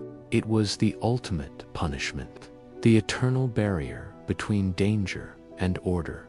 The symbolic punishments, though Tartarus was primarily a prison, Greek myth placed here some of the most famous eternal punishments, symbols of human arrogance and divine retribution. Sisyphus, condemned to roll his stone forever, represented the futility of clever deceit against the gods. Tantalus, forever hungry and thirsty, symbolized the cruelty of betrayal and the vanity of trying to deceive the divine. Ixion, bound to his fiery wheel, showed the fate of mortal lust against the sanctity of the god's household. These figures were not titans, but mortals, yet their presence in Tartarus showed that human hubris could echo the arrogance of the elder gods. Tartarus was not only a prison for cosmic powers, but also a warning for humanity. The guardians of Tartarus, the Greeks imagined Tartarus as heavily guarded. At its gates stood Nyx, goddess of night, in some accounts cloaked in shadow. In others, the Hecatonchires ensured that none might break the chains of the Titans. Hesiod spoke of the iron gates forged by Poseidon and of the bronze walls, unyielding as the foundations of the earth itself. Beyond these stood the endless void, a place where only the gods themselves could survive. The imagery reinforced a truth. Tartarus was not a place of wandering like the asphodel fields. It was sealed, restricted, bound. It was the cosmic vault where order held chaos in chains. The meaning of Tartarus for the Greeks. Tartarus embodied the principle of containment. Chaos could not be destroyed. It was part of the cosmos, but the Olympian order depended not only on Zeus's rule, but on the continued imprisonment of what lay beneath in this way. Tartarus mirrored the Greek understanding of life itself. Human beings lived within boundaries of fate, of mortality, of the god's will. To overstep those boundaries was to risk being cast into the abyss, not necessarily in a literal sense, but in the symbolic collapse of order at the same time. Tartarus expressed awe for forces greater than human comprehension. The Titans, the giants, Typhon, these were not simply villains, but remnants of a time before the Olympians, embodiments of raw power. To consign them to Tartarus was to acknowledge both their danger and their enduring significance. Reflections on the cosmic balance standing at the edge of Tartarus in the imagination. One could sense the precarious balance of the cosmos. The sky belonged to Zeus, the seas to Poseidon, the underworld to Hades. Yet beneath them all, Tartarus remained a reminder that order was fragile, maintained by vigilance. What if the chains were to break? What if Cronus and his brethren were to rise again? Greek poets sometimes asked these questions, and though the myths never fully answered them, the fear lingered. The idea of rebellion, of the old powers returning, gave Tartarus its weight, and so Tartarus was more than a prison. It was a foundation of Greek thought about the world, that life required limits, that power required responsibility, and that chaos, though never gone, could be held at bay. But one wonders if the Olympians themselves were bound by fate and prophecy. Could there come a time when even their order would fail and Tartarus itself would open once more? The world of the gods was a realm of power, order, and conflict. Yet Greek myth was never solely about the divine. At its heart lay another concern: humanity. How did mortals come into being? How did they survive? And how did they relate to those who dwelled upon Olympus? Among the many figures who bridged the gap between gods and men, one name stood out: Prometheus, the Titan who favored humankind. His story was one of rebellion, generosity, and punishment, a tale that reflected both the fragility and resilience of mortal existence. The creation of humanity, the Greeks told different stories about the first mortals. Some said that Prometheus himself shaped them from clay, molding their bodies with careful hands. Others said that mortals had always existed, sprung from the earth like plants, children of Gaia herself.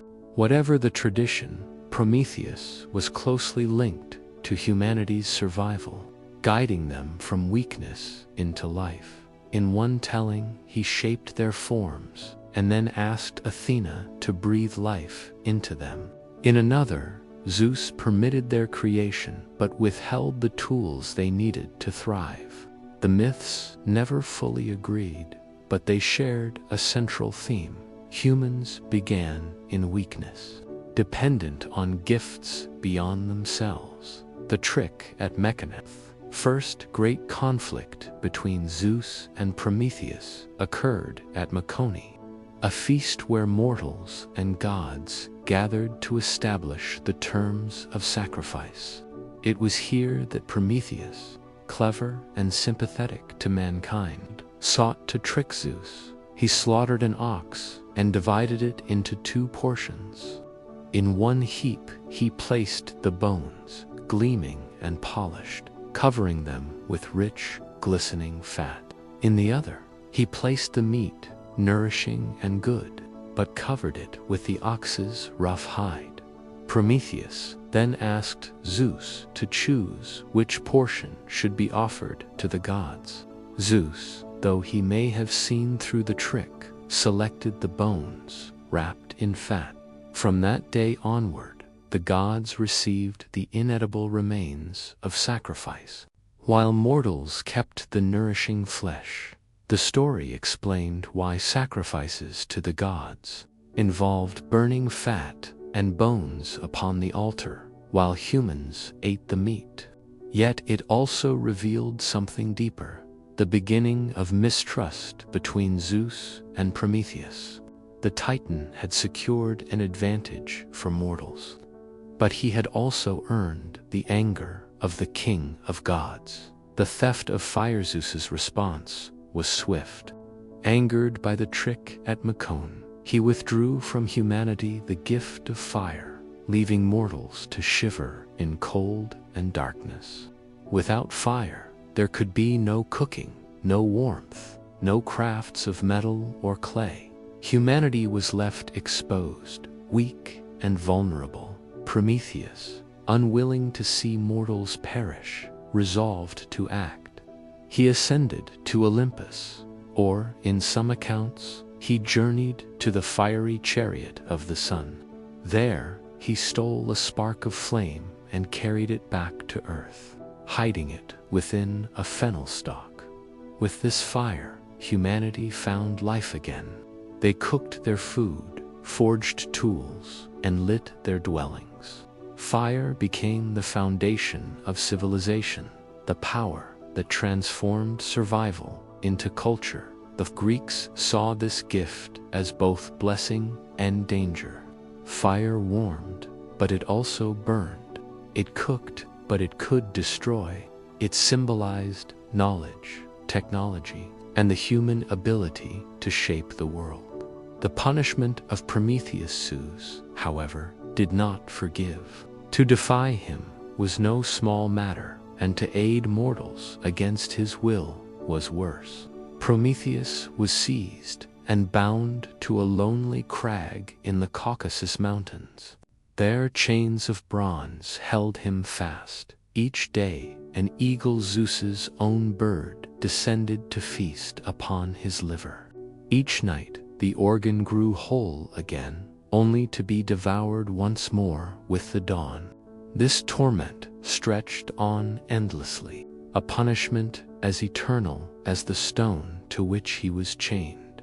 Prometheus's suffering became one of the most enduring images of Greek myth, the figure of a titan enduring agony for the sake of mankind. His punishment was not only physical, but symbolic. He had given humans power, but in doing so, he had challenged divine authority. The dual nature of the gift the Greeks often reflected on what Prometheus's gift meant. Fire, as a symbol of knowledge and technology, elevated humanity. Yet it also introduced danger, pride, and overreach. With fire, men could craft weapons, wage war, and challenge the gods themselves. In this way, the myth carried a tension.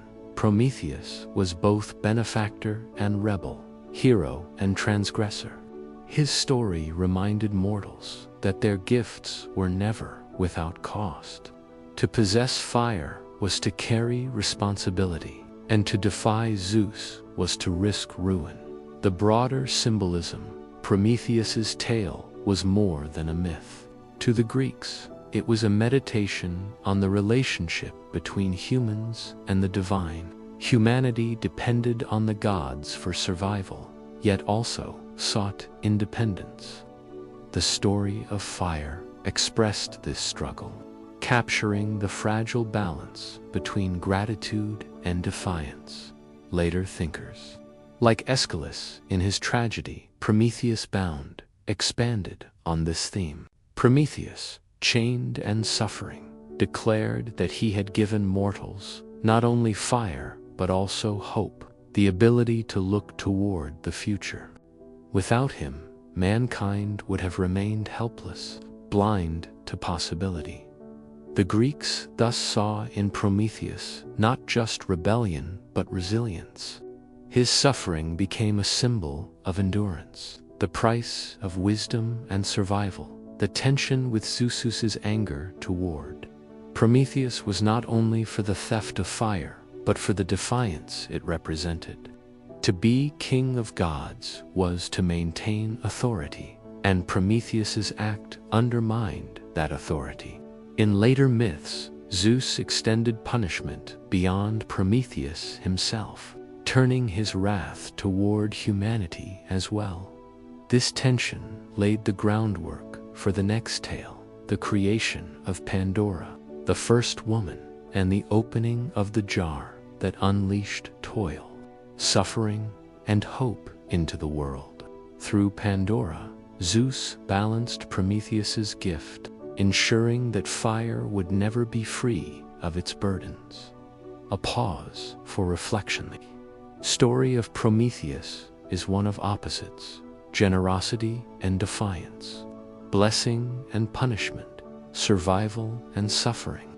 It is, at its heart, a tale about what it means to be human, fragile yet enduring, dependent yet striving for independence. As you listen, you might ask yourself, if Prometheus had not stolen fire, would humanity have found another way to survive?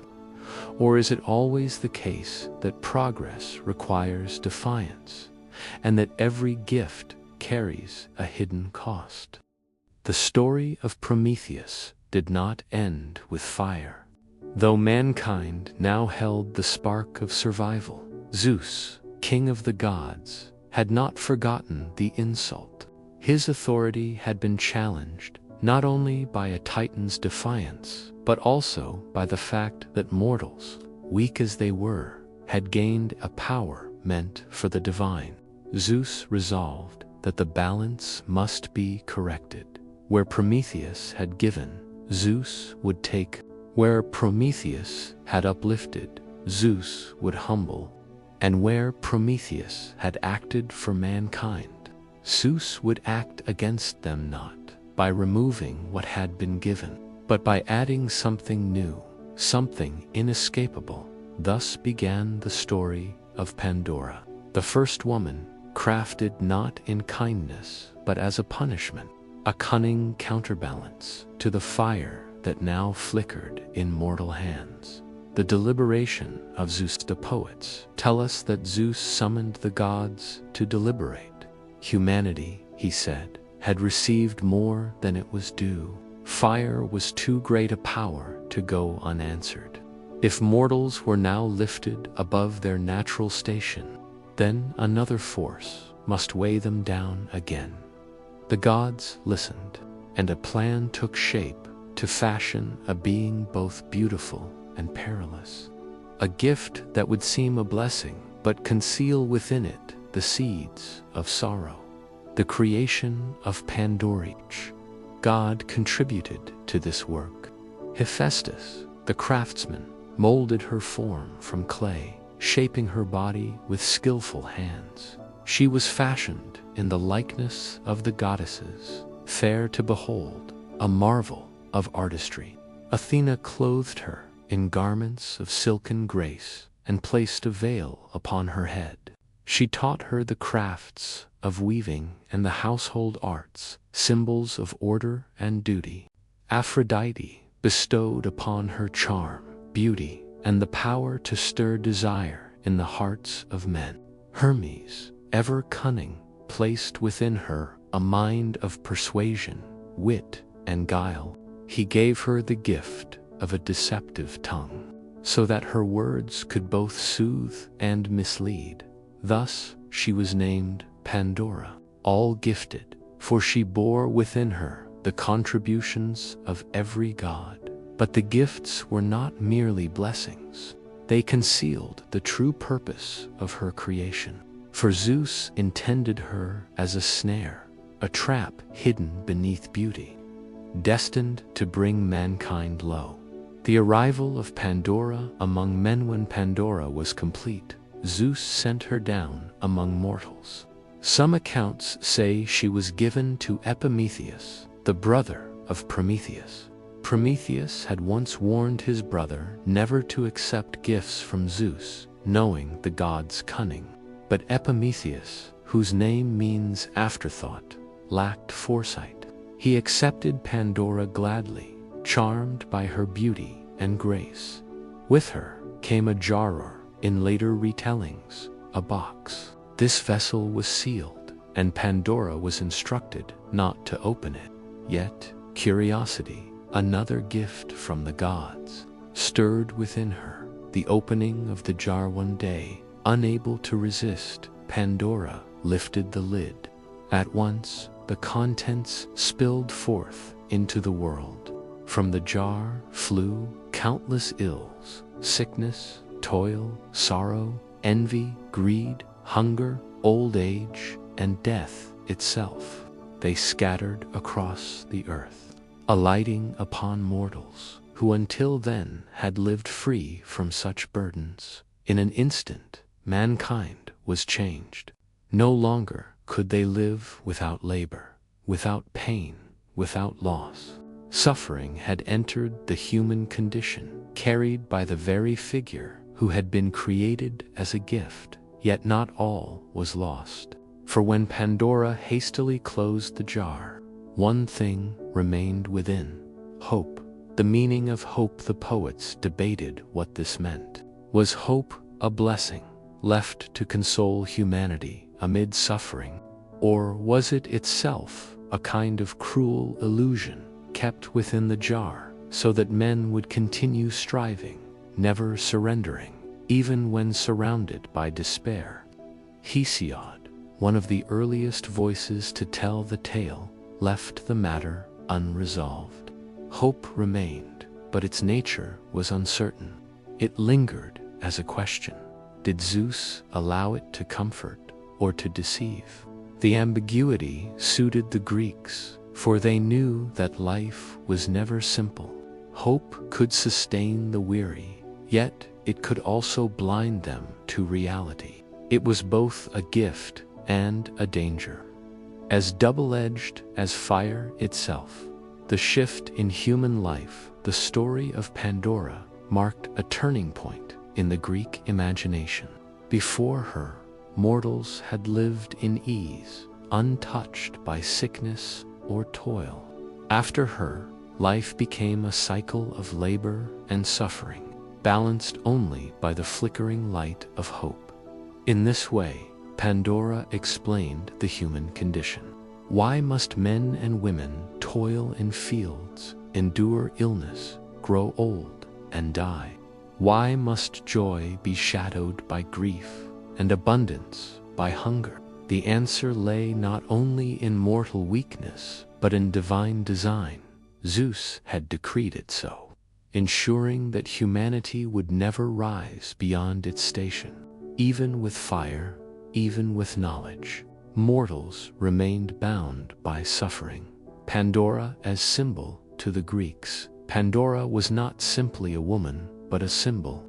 She embodied the dual nature of gifts, the way beauty can conceal danger, the way blessings can bring burdens. She represented curiosity, desire, and the unintended consequences of both.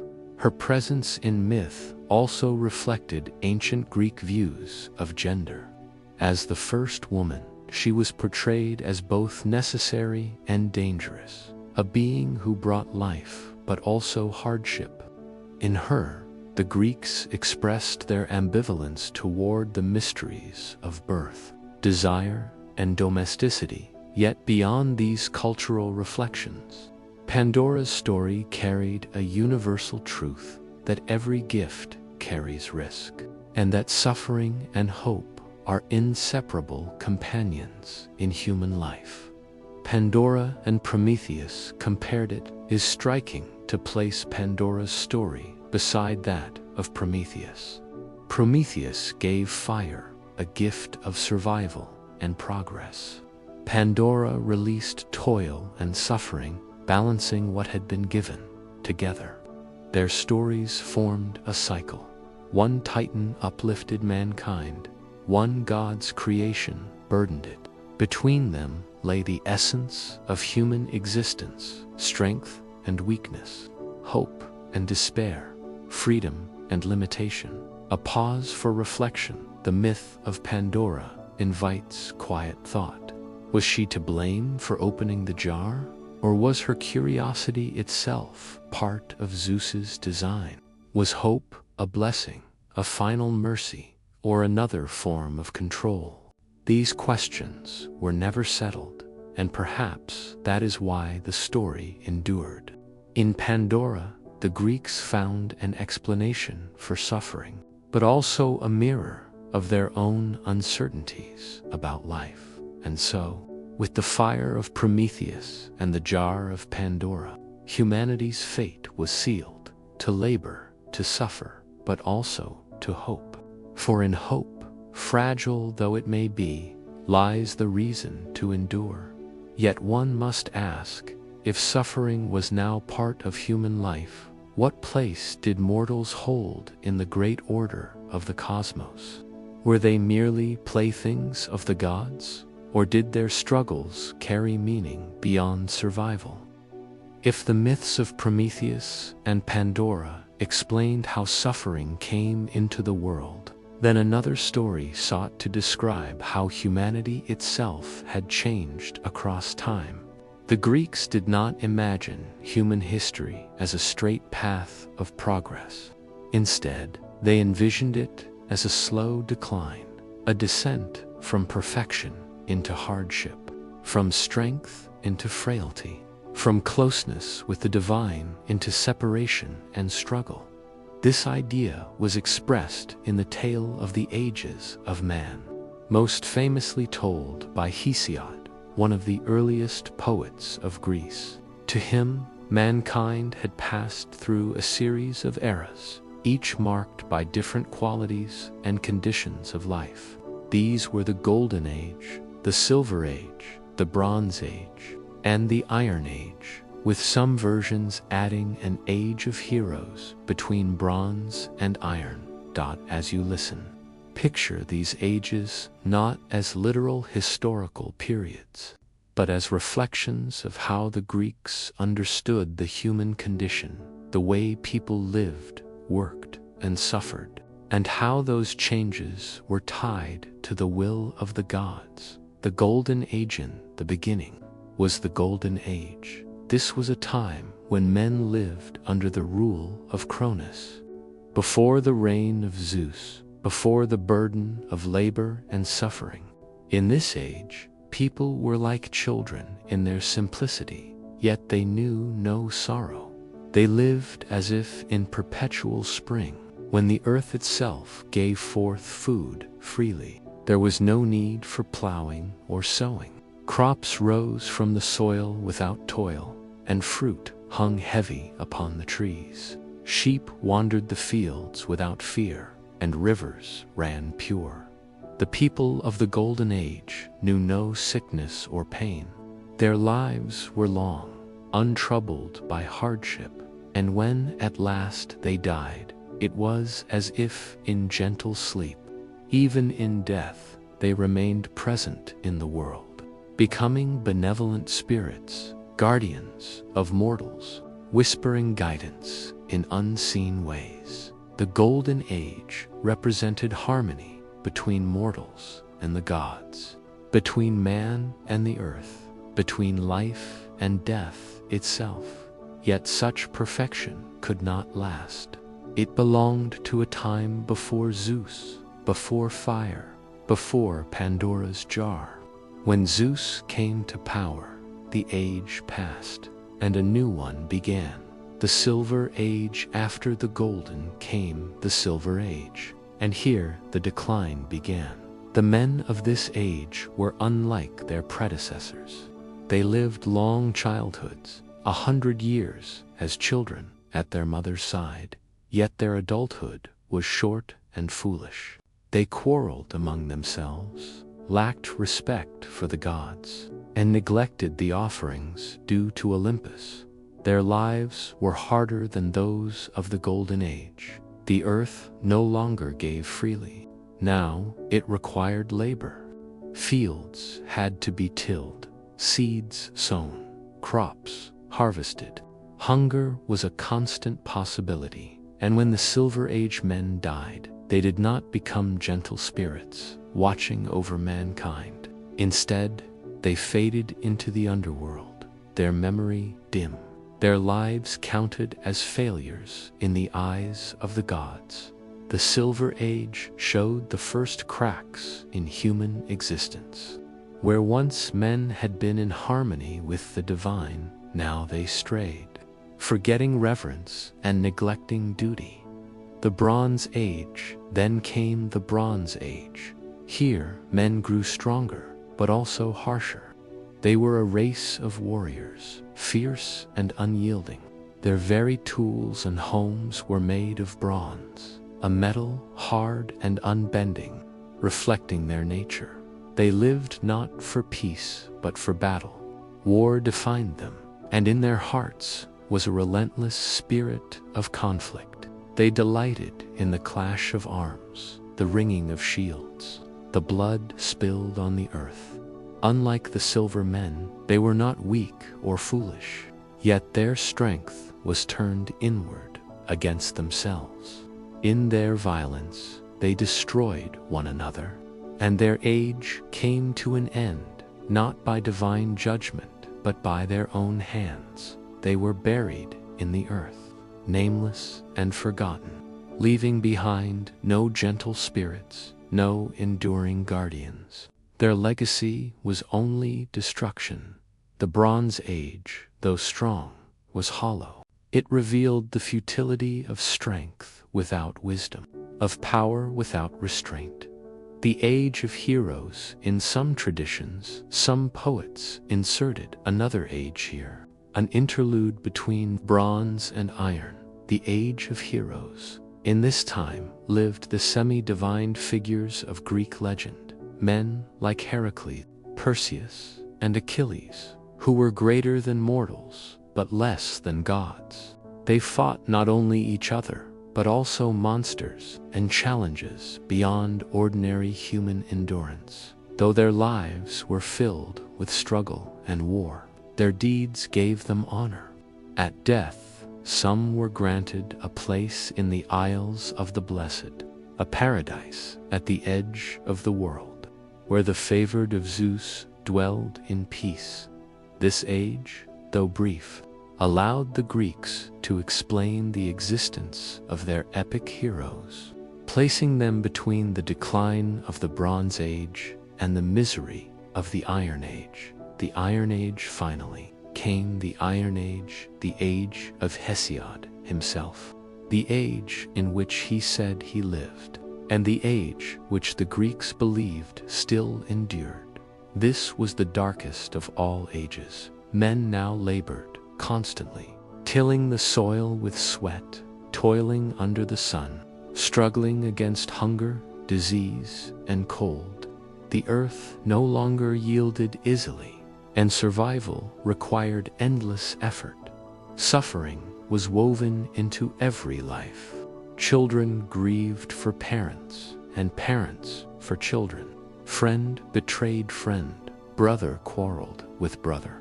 Justice was scarce, and greed and envy grew.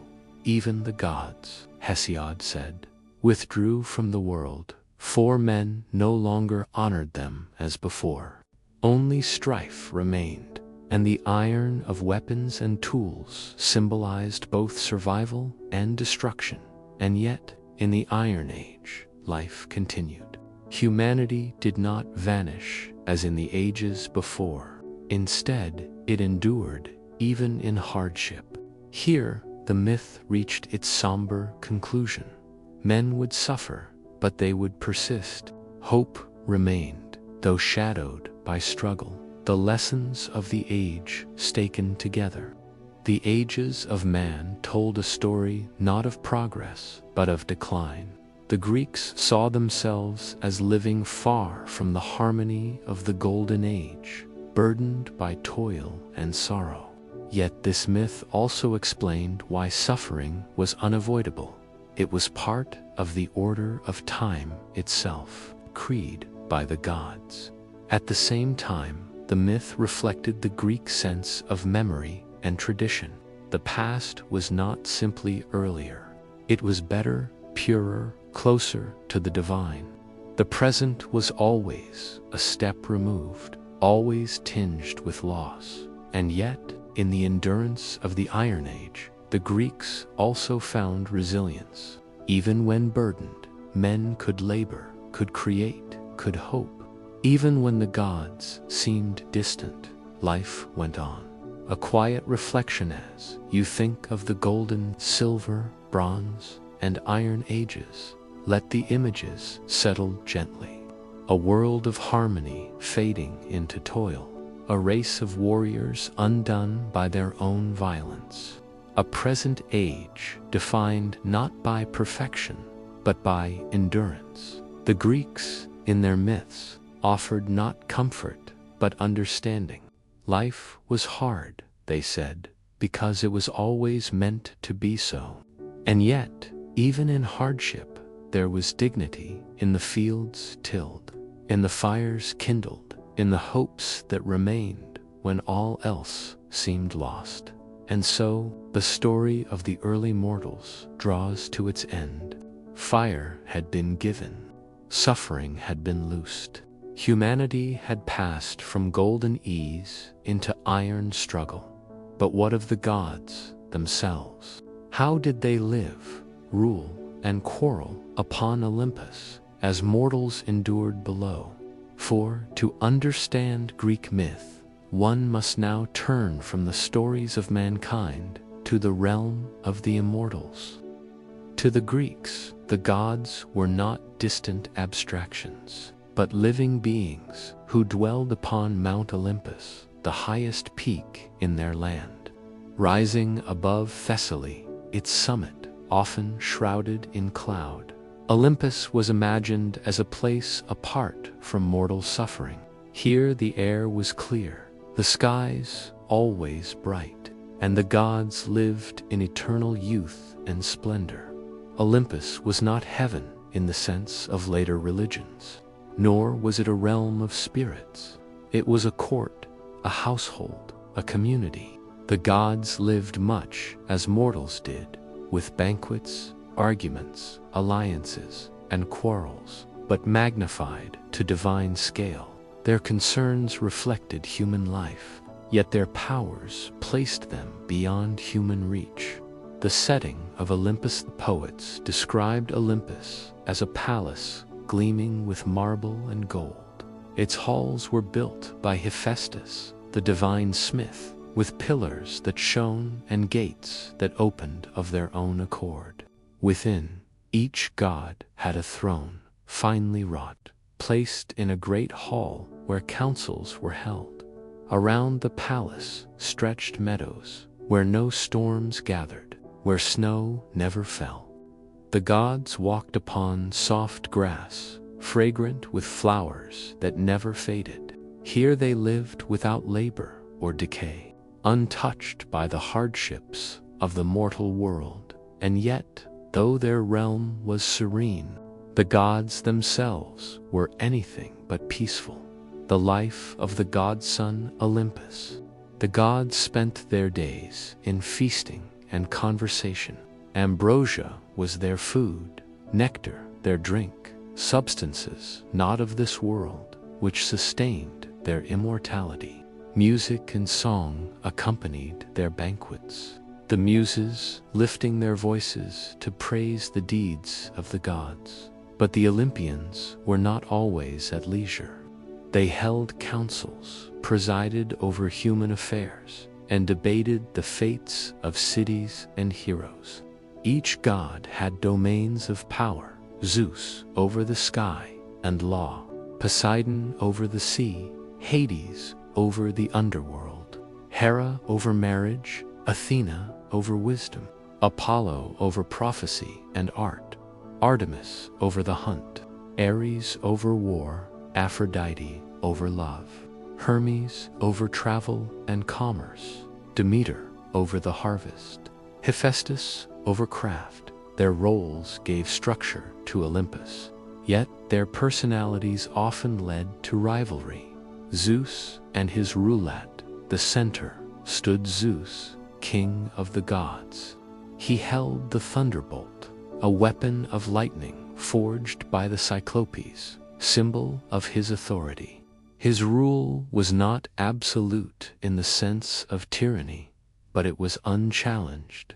Even the other gods, though quarrelsome, did not overthrow him, for his strength and wisdom held them in balance. Zeus presided over law and justice, both among gods and men. He was guardian of oaths, protector of guests and strangers, overseer of assemblies. Yet he was also known for his countless liaisons, which brought tension to Olympus, especially with Hera, his wife. Hera and the tensions of marriage. Hera, queen of the gods, embodied both dignity and jealousy. She was goddess of marriage and women, fierce in her protection of the sanctity of wedlock. Yet her own marriage was troubled, for Zeus's infidelities were many. Hera's wrath often fell not on Zeus himself, but upon the mortal women he pursued, and the children born of those unions. The quarrels between Zeus and Hera were a frequent theme in Greek myth. At times, she defied him, seeking to undermine his will. Yet she always remained queen, for her power was great and her presence central. In her, the Greeks saw both the honor and the struggles of marriage. Lifted into divine form, the other Olympians round Zeus and Hera gathered the rest of the Olympian family. Poseidon, lord of the sea, dwelled at times beneath the waves, but returned to Olympus for counsel. He was second only to Zeus in power, proud and often quick to anger, yet also a protector of sailors. Demeter, goddess of the harvest, ensured the fertility of the earth, her moods reflected in the cycle of seasons. Athena, sprung fully grown from the head of Zeus, embodied wisdom, strategy, and craft. Calm yet formidable, she was a favorite of her father. Apollo, god of prophecy, music, and healing, brought both harmony and plague. His twin, Artemis, roamed forests and mountains, protector of wild creatures and maidens. Ares, god of war, reveled in strife and bloodshed, feared even among the gods for his fury. Aphrodite, born of the sea's foam, embodied beauty and desire, her influence inescapable among gods and mortals alike.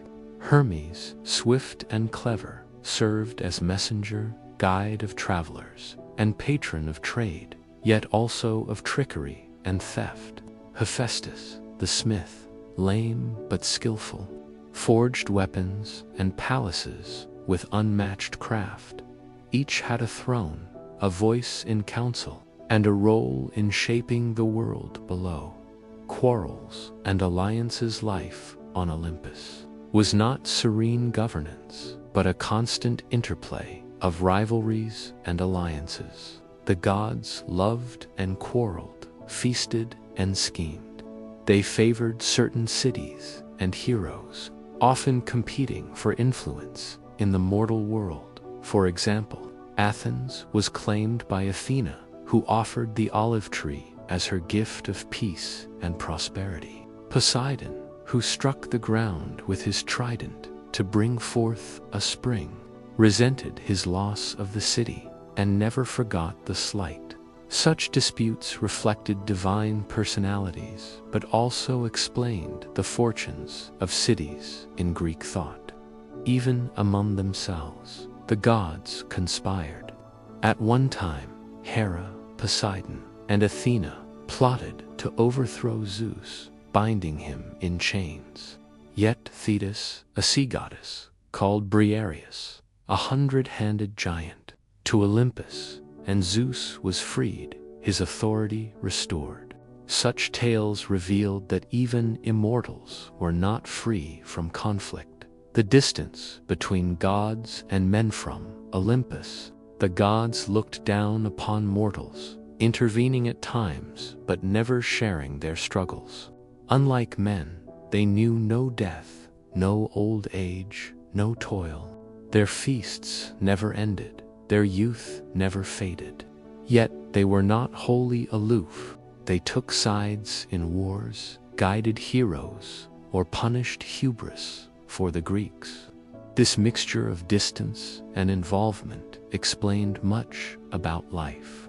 The gods were powerful, yet unpredictable. They might bless a city or curse it. They might grant victory or snatch it away. Olympus was serene in setting, but restless in spirit, just as human life was fragile beneath their gaze. Reflection on Olympus. Think of a great household, eternal in youth, filled with laughter, song, but also quarrels.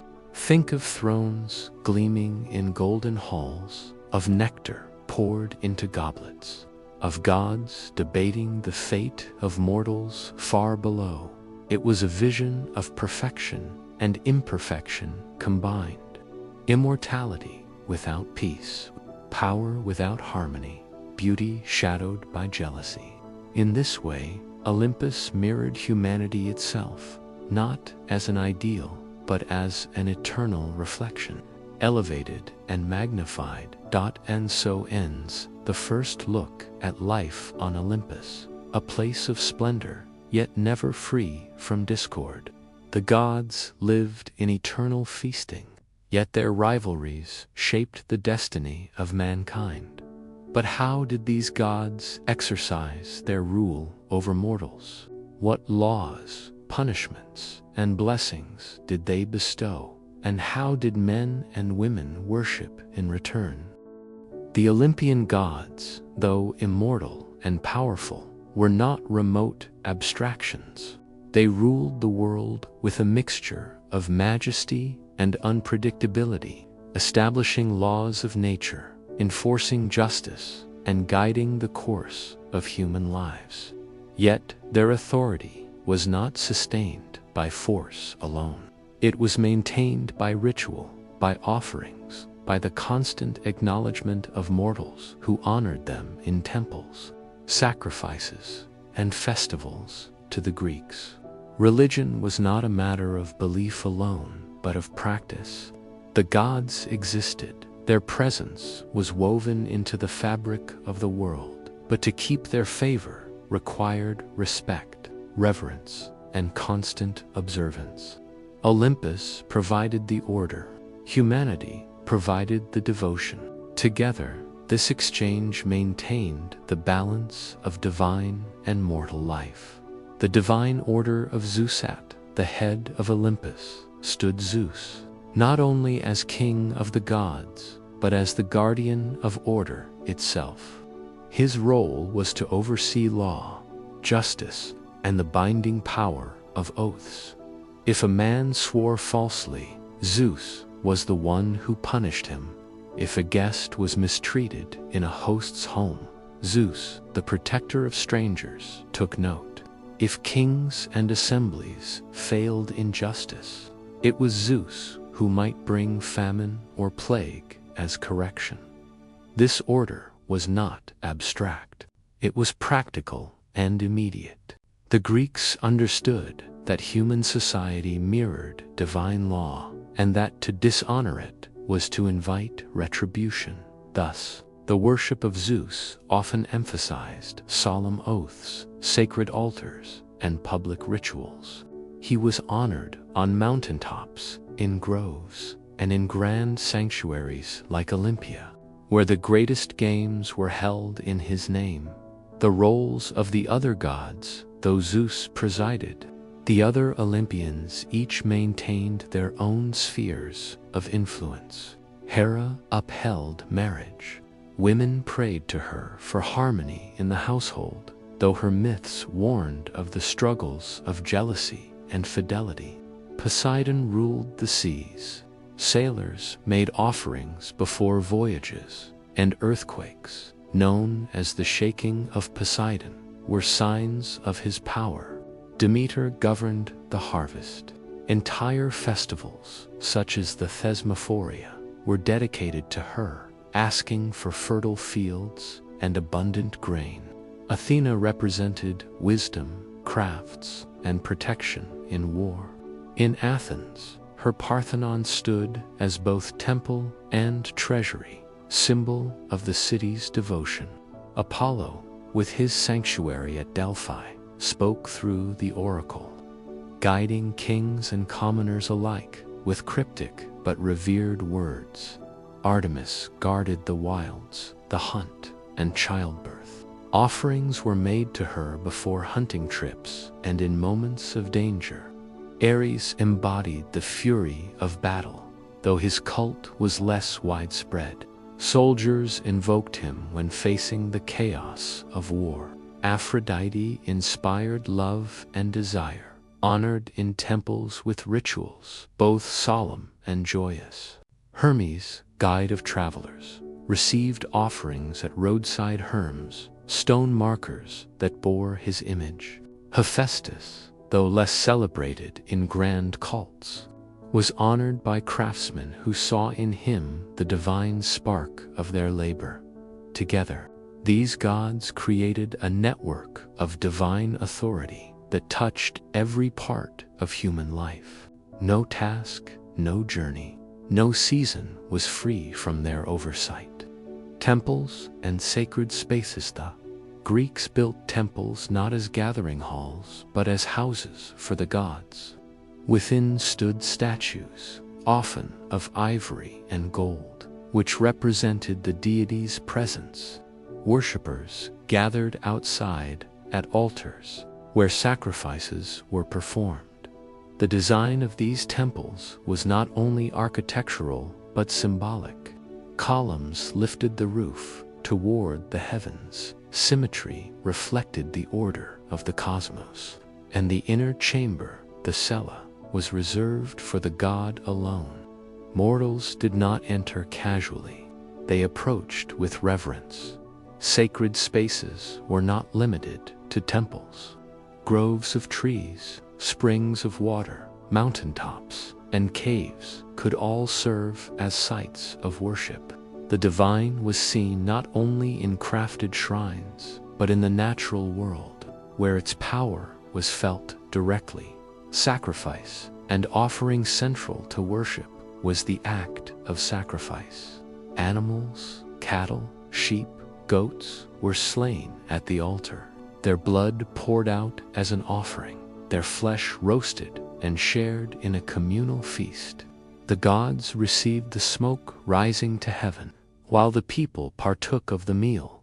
This ritual reinforced the bond between mortals and gods. It was both gift, even small offerings, libations of wine, handfuls of grain, garlands of flowers carried meaning. To neglect sacrifice was dangerous. The gods were not indifferent. They expected honor, and those who ignored them risked misfortune. Festivals and ritual calendar worship was also expressed in great festivals, where entire communities joined in celebration.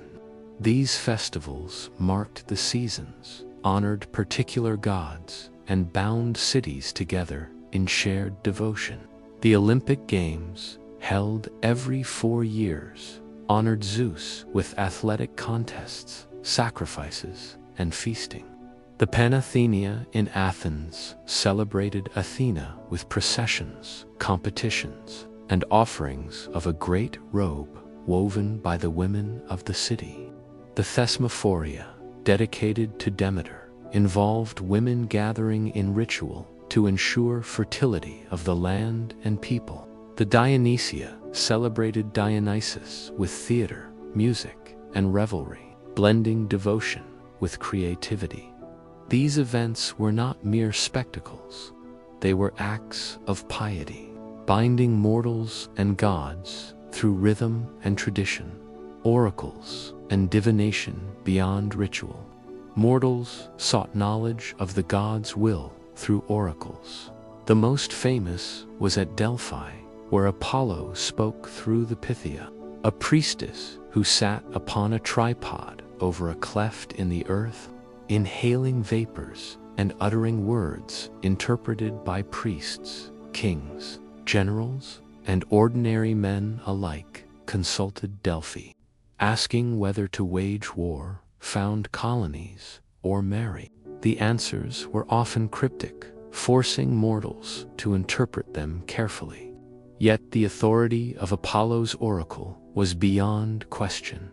Other methods of divination included reading the flight of birds, examining the entrails of sacrificed animals, or watching the patterns of fire and smoke. All reflected the belief that the gods communicated constantly.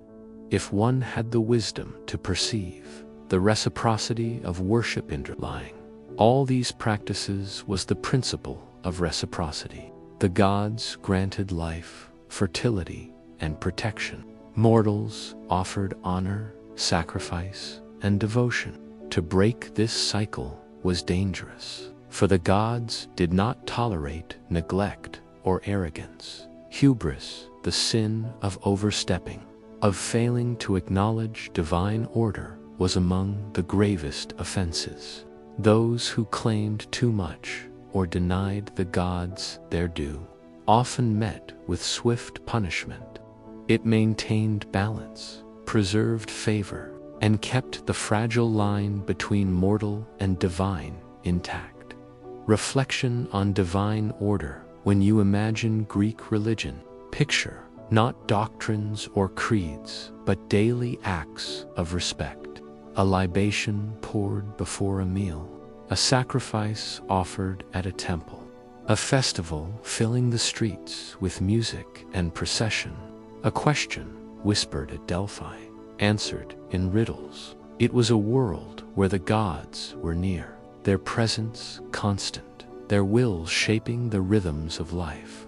Olympus ruled above, but it was worship below that kept the connection alive. And so ends this second glimpse into Olympus. We have seen not only the life of the gods, but the way their order extended into human practice through temples, rituals, and festivals that bound mortals to the divine. Yet the Olympians were not merely serene rulers. Their rivalries, passions, and tempers often spilled over into the mortal realm. How did these quarrels shape the world of men?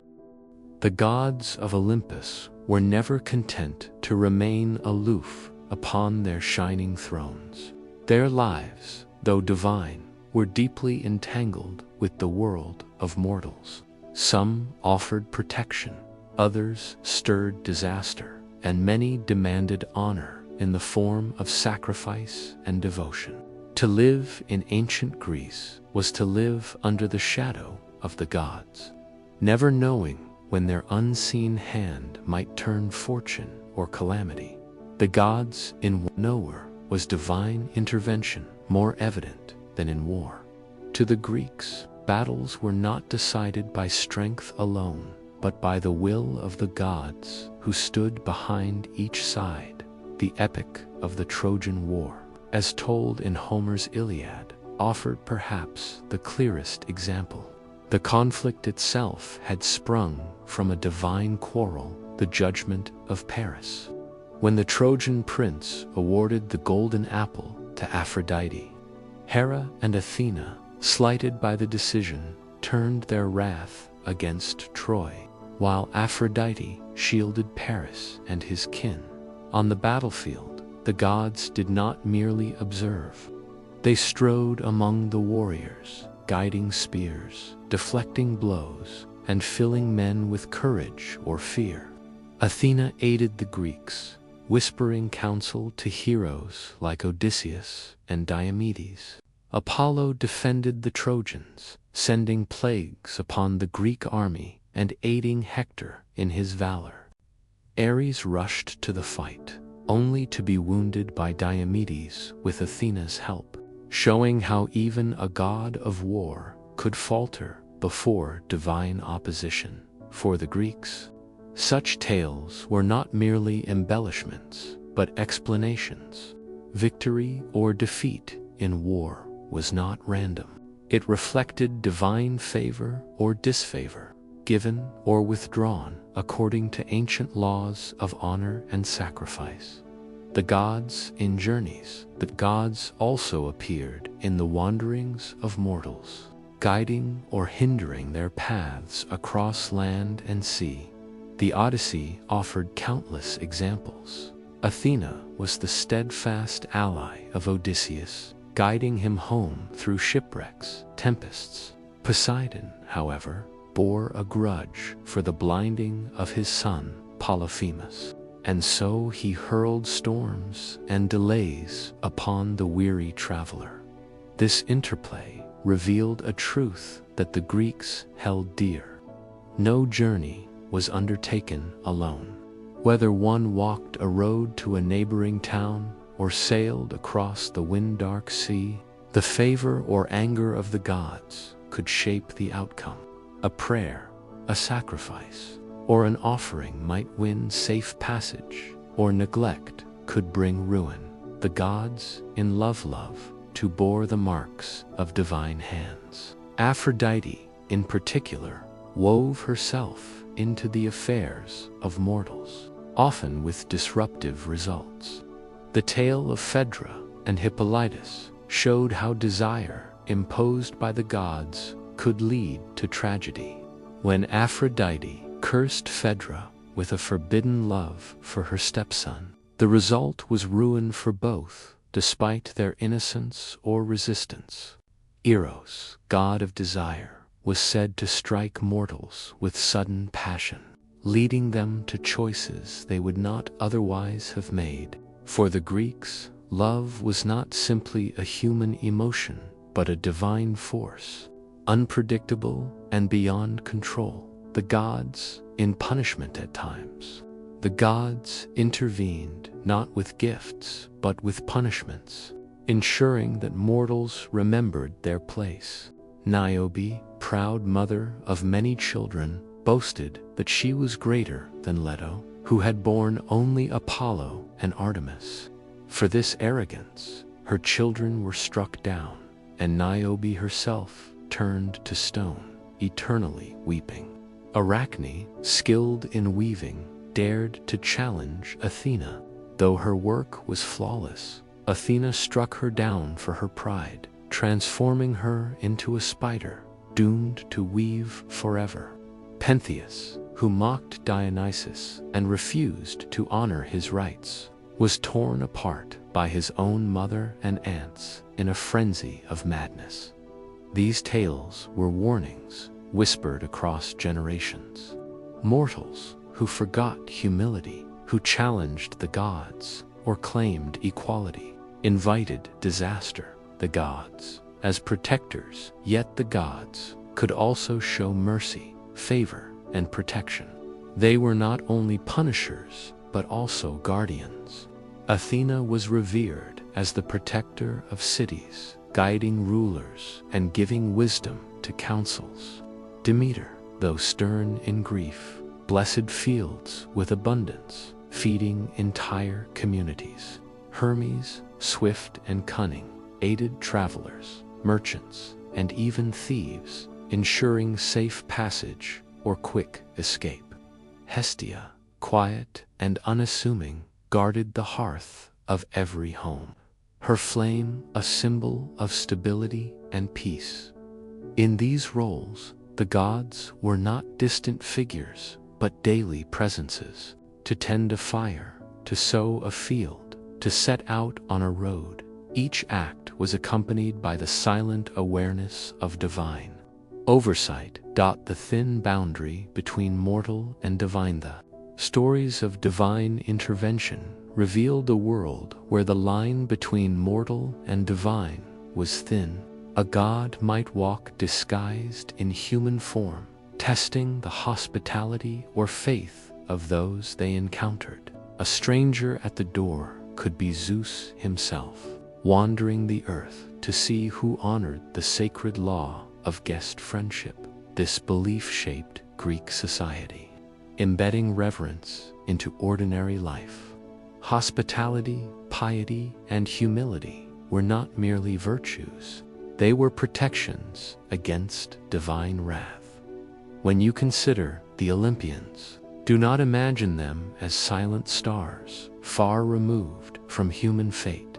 Instead, see them as forces woven into every choice and chance, every voyage and war, every love and sorrow. To the Greeks, to live was to live within the shadow of Olympus, where divine hands could lift or strike at any moment. And yet, beneath these tales lay a question that never fully faded. Did mortals act of their own will, or were they merely instruments of the gods' endless quarrels? The gods of Olympus were eternal, radiant, and powerful, yet they were not distant, flawless beings. They quarreled, schemed, and clashed with one another in ways that mirrored and magnified the struggles of mortals. Within their shining halls, alliances shifted, jealousies flared, and intrigues unfolded. To the Greeks, these stories were not merely entertainment. They were reflections of the truth that power, even divine power, is never free from rivalry. To understand Olympus is not only to see order, but also to glimpse the tension that lay beneath its golden surface. The jealousies of Hera. Among all rivalries, none was more enduring than the strife between Hera and the countless lovers of Zeus. As queen of the gods and guardian of marriage, Hera saw betrayal not as a private matter, but as an affront to her divine authority. Time and again, Zeus pursued mortal women or divine maidens, and Hera's anger followed swiftly. Rarely did she punish her husband directly.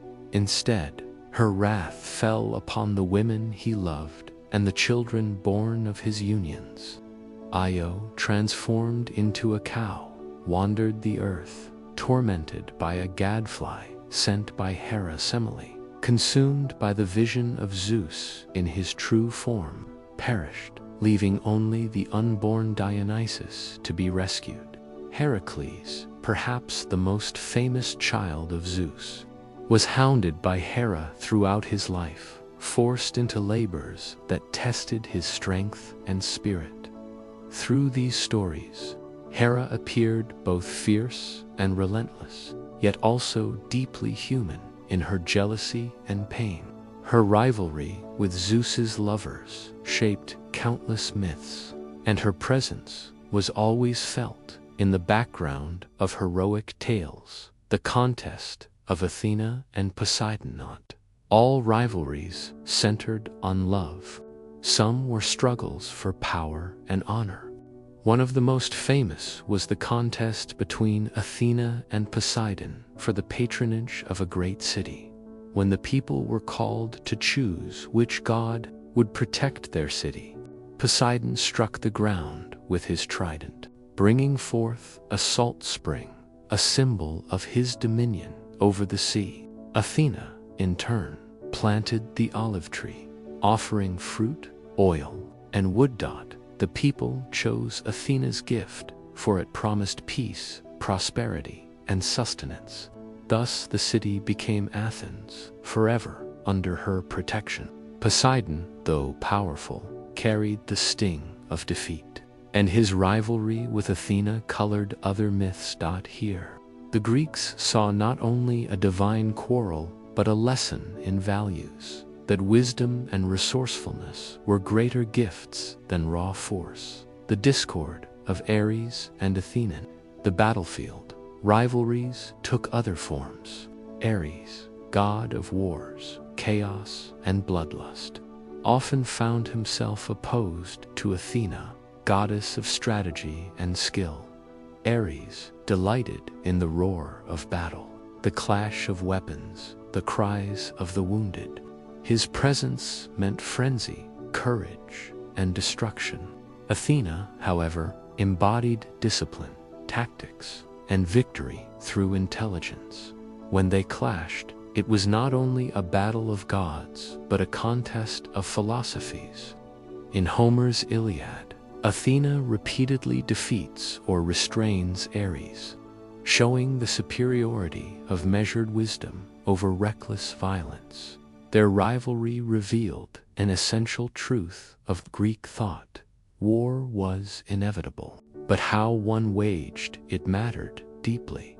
The quarrels of Apollo and Artemis, siblings, were not free from rivalry. Apollo and Artemis, twin children of Leto, shared domains of light and nature.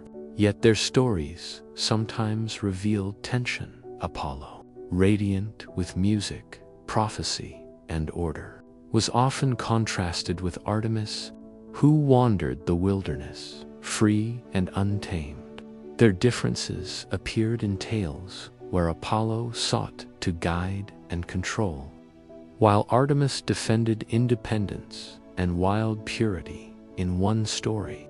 Apollo tricked his sister into slaying Orion, the hunter she loved, by disguising him as a distant target. When she discovered the truth, her grief was profound, and Orion was placed among the stars as a constellation. This tale spoke of the tragic consequences of rivalry within even the closest bonds. The strife of Aphrodite and Hero itself was not free from discord. Aphrodite, goddess of beauty and desire, often stood at odds with Hera, guardian of marriage. Where Hera demanded fidelity and permanence, Aphrodite celebrated attraction, passion, and the fleeting spark of longing. Their conflict was most clearly seen in the story of the Judgment of Paris, when Eris, goddess of strife, threw a golden apple marked to the fairest among the goddesses. Hera, Athena, and Aphrodite each claimed it. The mortal Paris was chosen to decide. Hera promised him power, Athena promised wisdom and victory, and Aphrodite promised the love of the most beautiful woman in the world. Paris chose Aphrodite, setting into motion the chain of events that led to the Trojan War. Here, the rivalry among the goddesses spilled into mortal history, showing how divine quarrels could shape the destiny of nations. The intrigues against Zeus, though Zeus ruled supreme, even he was not free from challenge. At times, the other gods conspired against him. One tale tells of a plot by Hera, Poseidon, and Athena to overthrow Zeus. They bound him in chains, and only through the cunning of Thetis, who summoned the 100-handed Briareus, was he freed. Zeus's wrath was swift, and the conspirators were humbled. This story reminded mortals that even the strongest order was fragile, threatened from within as well as from without. The throne of Olympus stood firm, but vigilance was always required. Ares and Aphrodite carried on an affair, though Aphrodite was wed to Hephaestus. When Hephaestus discovered their betrayal, he crafted a net of unbreakable chains, capturing them in the act and displaying them to the other gods. The scene was both comic and humiliating, revealing how even gods could be ensnared by jealousy and pride. It also showed the tension between passion and craft, between desire and reason, the reflection of human struggles. Why did the Greeks tell such stories? Because they saw in the rivalries of the gods a mirror of their own lives. Families quarreled, cities competed, ambition, jealousy, and pride shaped the course of history. By placing these struggles in the realm of Olympus, the Greeks gave them cosmic weight and timeless meaning. Yet there was also comfort in these tales. If even the gods argued and schemed, then human flaws were not unique. Rivalry was part of existence, woven into the very fabric of creation. As you picture Olympus now, do not imagine a serene throne room of perfect harmony. Instead, see a shifting tapestry of alliances and disputes, of jealousies and reconciliations. The gods loved, envied, and contended, and in their struggles, the world of men found both warning and inspiration. These rivalries were not chaos without purpose. They were the storms that stirred the skies, the disputes that gave rise to myth, the divine mirror of human life itself. And so the seeds of war were sown. A golden apple, a prince's choice, and a woman whose beauty became both prize and pretext. The ships gathered, the oaths were remembered, and the winds finally carried the Greek host across the sea toward Troy. But if the first act of this tale belonged to the gods, The next belongs to the heroes, to warriors whose names still echo across time. Among them was one who would outshine all the rest, a man fated for glory yet doomed to an early grave. In the next part of our story, the war will unfold not only through battles, but through anger, pride, and divine interference. It will be called the Wrath of Achilles.